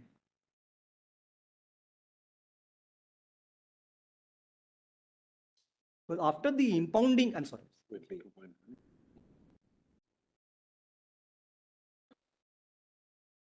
And one also says the court should, before admitting in a document in evidence. Or acting upon. Yes. Yes, Read together. correct. No. So here there's difficulty, one difficulty, we accept this proposition. Yes. If we accept that the arbitration agreement is severable, now even if the parent contract or the underlying contract is held to be bad, is to be impounded, section 65 and 70, both restitution as quantum merit will apply. Yes. Cannot then it be argued that this issue can be gone into by the arbitrator as by a civil court? Lord, the question, the severability, Lord, Mr. Diwan has a more elaborate argument on that. But so quantum merits are decided by the arbitrator. They can certainly decide, but the question, Lord, the question is this. Lord, the question is this: the argument of severability, does it extend beyond the purpose in 16(1)(b)? Yes. Because our submission is not the purpose of the argument of severability is limited to that. It does not preclude, my lord.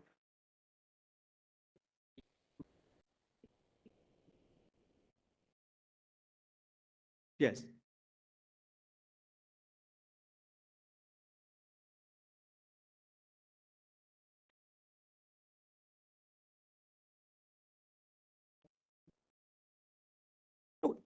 Why not? Of course they can, my lord. But the question is the court precluded under 11?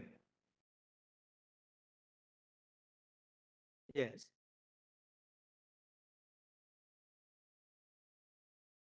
No, not 35. Kindly see what is the language of 35. 35 first is mandatory. It says shall. There is no option there, really speaking.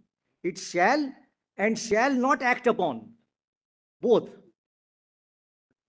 Now, lords, at that stage, my lord, I don't. I'm sorry, my lord. No, but since your lordship mentioned about, the point I was trying to make is, I'm sorry. No, my lordship, sir.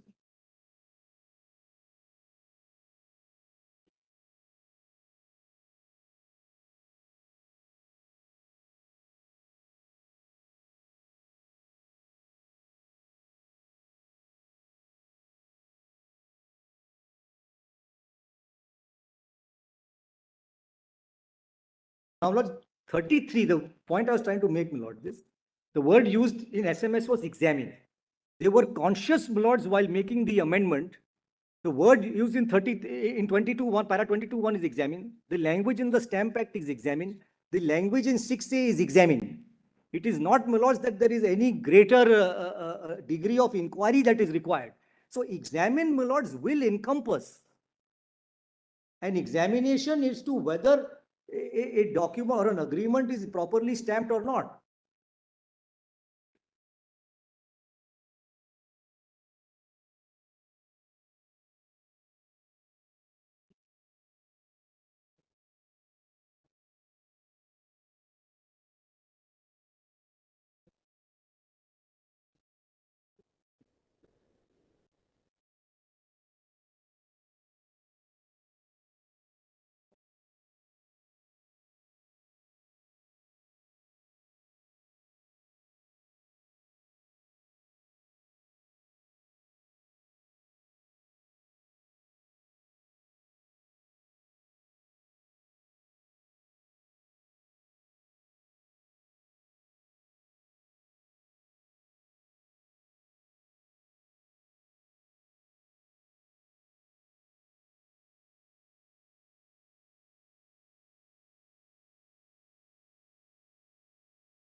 right.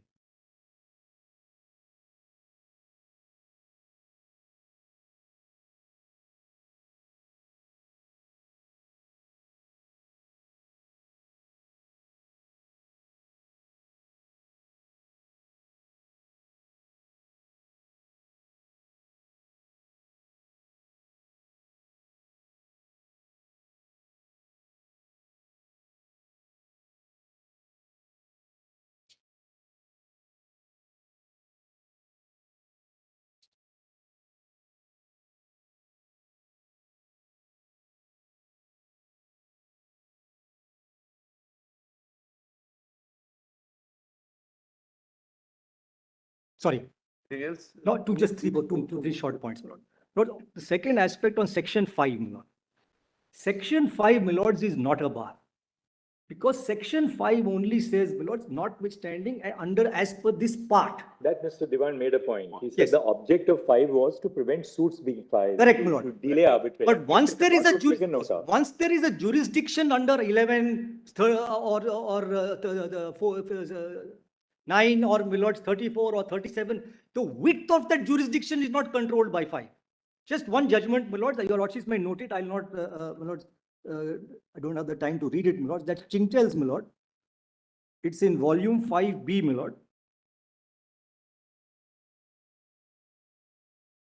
At page 547, sorry, 522.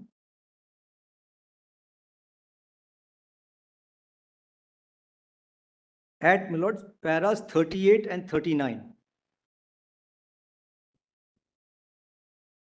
At 547.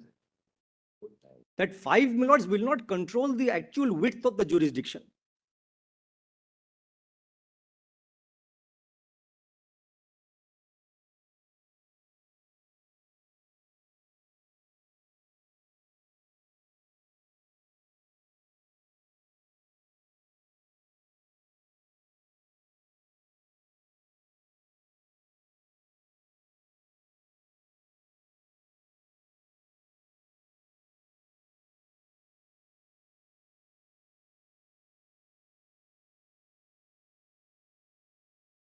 Please. Under, I'm sure a lot of other states have this.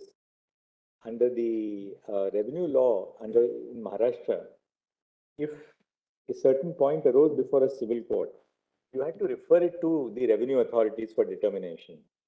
What used to happen then is the moment you got the revenue authorities, everything then went into a series of procedural remedies, a revision, a statement of case, an appeal.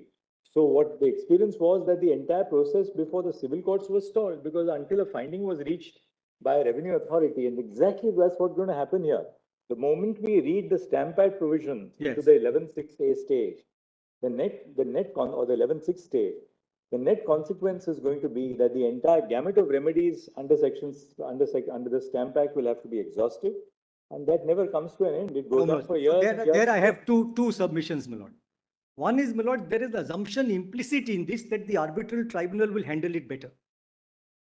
And that the arbitral tribunal will be able to control the stamp proceedings equally well. That's an assumption, I would say, with respect, my lord, because if the court is not able to control it, my lord, as your lordships are observing, lord, I don't. Court control it. It's not. No, it's not controlling. That I'll deal with separately, my lord. Less controls it more. So the intent of an arbitration act, very basic summary nature of proceeding 11.6. Why Yes. should we detain at the threshold? And actually, Whether they control it better, not control it better, the arbitrator to say. No, but if the concern is the 2019 amendment, though not enforced, yes, gives us an idea about the mind of the legislature. Correct. Which is to continuously constrict or confine the intervention of the court at the first look stage. Yes. By taking it away completely if the amendment were to be enforced. Yes, my lords. Therefore, my lords, what we had suggested, my lords, kindly just have that the order of the judgment of the Delhi High Court in splendor, because my lord, it sets out a whole scheme as That to you have made a point. We have made a as to my lords how to control Delhi this. Delhi and Bombay. Based with this constitution-made judgment. They have to implement it. Whether everything should be left in a limbo or they devised a method which you are right. Actually, my lord, it's not a case of limbo because they've actually devised a method to expedite it and control time frames. In fact, in the Bombay case, they found that the difference was 44 rupees. But they were implementing the constitution bench. It's a workable solution is what I'm saying. What I'm suggesting, my lord, it's a workable solution. It's not a solution that can't work, my lord. Thank you, Mr. Nair. Thank you very much. Only one, sorry, I'm sorry, one last point was on this, on the question of, my lord, of 35, it says for any purpose. In Avinash Kumar Chauhan, your lordships have said, my lord, if it is not stamped, unlike 49 of the Registration Act, it cannot be used even for a collateral purpose. That is, my lord, Avinash Kumar Chauhan is in volume 5B, page 104, at paras 22 to 25, page 110. I'm grateful. I propose to take no more than 10 minutes. So that my learned friends will also. What are your submissions, Mr. Diwan? Was my Are you now mentally on that side or are you still on this side? So, Milot, I have always, because I'm appearing for an institution, Milot, my difficulty, Milot, was as far as this, the challenge to the NN Global judgment, Milot, was this.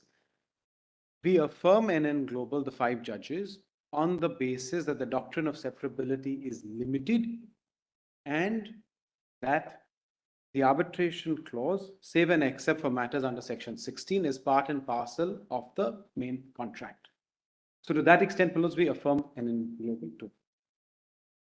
The little leg, Milot, which stands on that side, which is in fact the practical leg, is that under section 11, an arbitration need not be stalled if an arbitration agreement is inadequately or not stamped at all, or the main contract is not stamped. The only point we are deciding. Now, why is the doctrine of separability relevant? But that is the only point we are deciding. So that's correct. In fact, your lordships heard Mr. Khambata at length on the doctrine of separability, where he suggested. Yeah, I've been saying repeatedly, and I think on behalf of people have gone here, there, in many places. That's right. We have repeatedly, I think, at cost of repetition, the Chief Justice, all of us have been repeating what we are deciding. If we've repeated what we are deciding, what's the point of saying, he said this, so I'm saying this, or so-and-so said this, so I'm saying this. Why is the doctrine of separability relevant? I won't take more than a minute, Milot, to explain to my lords.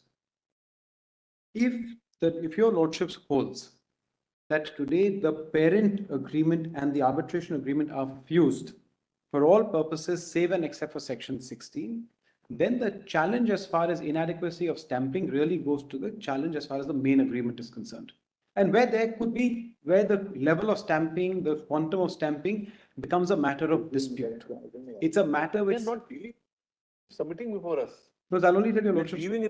The point is, if you are debating it, I agree, you have a right to say. Right. But we are not dealing with it. We have said so 20 times we are not dealing. We are saying the only issue we are dealing with is, should at the stage, and Mr. Diwan addressed it, he felt that no, at 11th stage itself, in the first blush, we should look into it. Right. Now there says, no, don't look into it.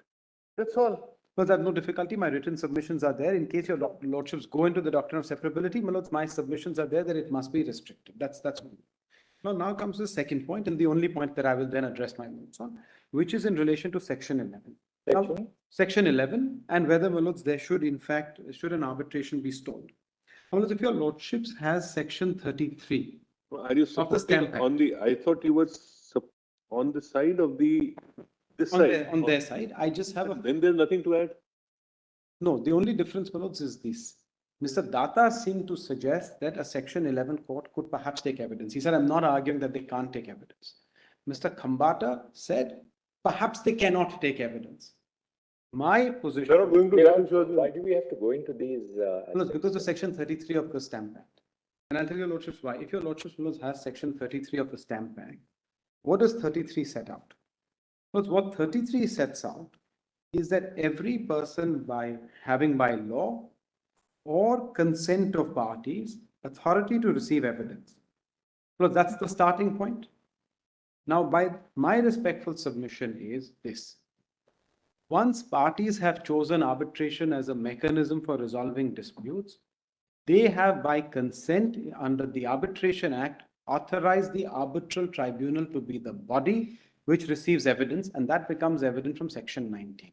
Thank you. That's exactly what I said before. You have a chosen judge, you have an arbitrator, the arbitrator will take a call. And the consent. So therefore, my lords, as far as the second part of section 33 is concerned, It doesn't arise because by consent, you've said the tribunal receives evidence.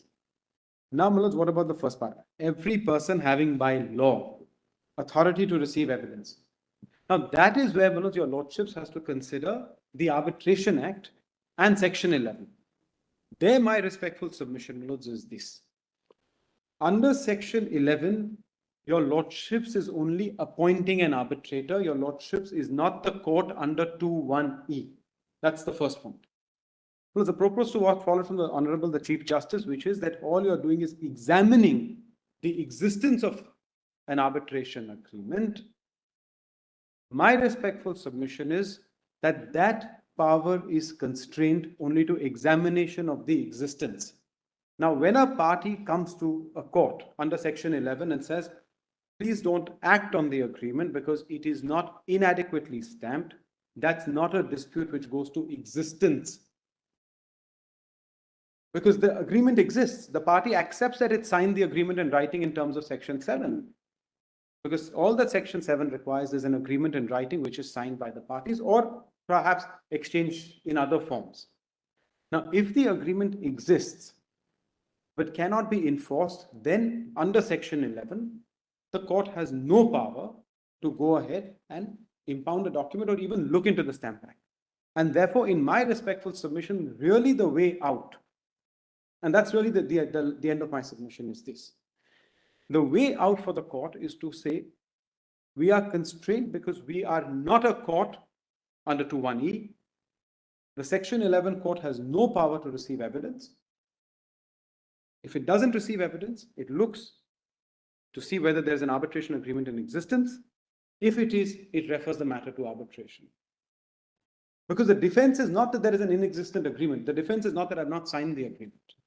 You are therefore supporting that submission. To that extent, Manoj, I support that position. Manoj, that's the long and short of what I have. Manoj, all of this has been set out in my written submissions, Manoj. I don't need to address it. I'm on 707.1. No, 1 second. Mr. Khambata, how do you read that one part of Section 35? Just a couple of questions really, which one, what is the object of Section 5? I'll come to that in a moment. Section 35 says of the Stamp Act, no instrument chargeable with duty shall be admitted in evidence for any purpose by any person having by law or consent of parties authority to receive evidence, right? Yes. A court under 11 is not that authority. That's fair enough. Now, or shall be acted upon, registered, or authenticated by any such person. Now, any such person means the person referred to earlier, the first part, who is authorized to receive evidence. But now, what follows is, or by any public officer. Now, would a court technically under 11 not be a public officer? Because now see 33 for a moment. Yes.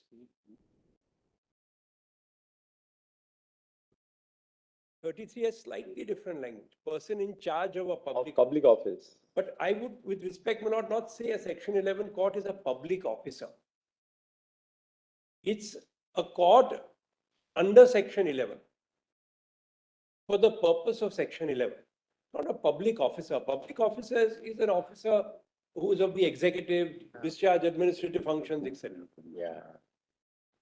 Therefore, Section 11 court may not be covered by 33 or 35. 33 and 35 were dealt with by Justice Roy, and this expression acted upon was dealt with by him in about 7 or 8 paragraphs. What did Justice Roy hold on acted upon? My lord, what he says is, your lordships will see 35 is a consequence of 33. 35 is not a standalone. Absolutely. 33, my lord, the 33 has two parts. 33(1), the operative part is, my lord, I'm not going to the first part, my learned friend has addressed your lordship on that. Shall, if it appears to him that such instrument is not duly stamped. So that is an examination which is wider than the 11(6)(a) examination. So, my lord, the 11(6)(a) court is constricted in its examination as compared to any, assuming, my lord, it's a public officer, it's a case of concentric circles. So your submission really is that the scope of the inquiry in 11(6) court is much more limited. And that is why your lordship sees Justice Joseph's judgment which is summarized in paragraphs 161 to 169, his two reasons are he has to then go to the extent of saying that it does not exist in law. That's the error in the judgment. He did not need to, if that leap was required to bring it within 11.6a. So, my lord, if 33.1 doesn't apply, 33.2 doesn't apply, then, my lord, 35 doesn't apply. Justice Roy has taken a slightly different approach as well, that 36 has to be read. And, my lord, there is a case on limitation where there is a decree. A decree is enforceable even though unstamped. So, on that basis, he says, a decree is, well, not the word acted upon is not an absolute bar, it's a curable defect. That is how he has got around it. I can mention paragraph. We'll have a look at it. Look, there is one decision. So there are various ways of, my lord, getting around 33 and 35. We can put in a note on. Because there's one decision of your lord, which in fact defines public, which deals with the word public officer in the context of section 33 read with section 73 of the Stamp Act. What is the citation? No, the citation is 2005, 1 SCC 496. It's not on record, but we've just taken this out now. And that, that paragraph 3 looks at a public officer as one who would be somebody under section 73 of the Stamp Act, which says every public officer having in his custody any registers, books, records, papers, documents of proceedings, etc., the inspection of which. So, there were a category of public, there's a public officers having in their custody registers, etc., were used by your lordships in this decision to say the term public officer having in his custody as occurring in section 73 can be defined by having regard to the expression public officer. To 73. It appears to be, as it says, the term public officer as occurring in 73 can be defined by having regard to the expression public office as occurring in section 33. And then it says the central legislation, including 73, took care to see how the power to inspect was confined only to documents, etc., etc. That appears, Willows, to be one possibility. Just a small request. Thank you very much. Just one point, at least our position. We believe that the High Court and the Supreme Court is covered by the opening part. Every person having by law or consent of parties authority to receive a Let's just one. We are covered by that. We don't need to really go any Just further. one request. Mr. Datar is not here. There's a note we had made. We wanted to just hand it over. This covers our points in rejoinder on 5. This I'm handing over the note. My lord, we just. The Lordship may see. On the interpretation of Hindustan Steel, which is in para 65 and 70 of the Constitution Bench judgment. Because what happened there was, after my lord Stamp duty was paid, then it was that it should not be acted upon. So my lord, that is also analyzed. So therefore, to say that the Hindustan judgment, Hindustan Steel judgment will actually have an impact, my lord, is not correct. Because what actually can be acted upon can really be enforceable. Thank you. May I put in a short note on public officer? Just a short one. In another 2 days. It says an incorporation of the international law perspective. We'll have a look at it. Thank you. That's under Article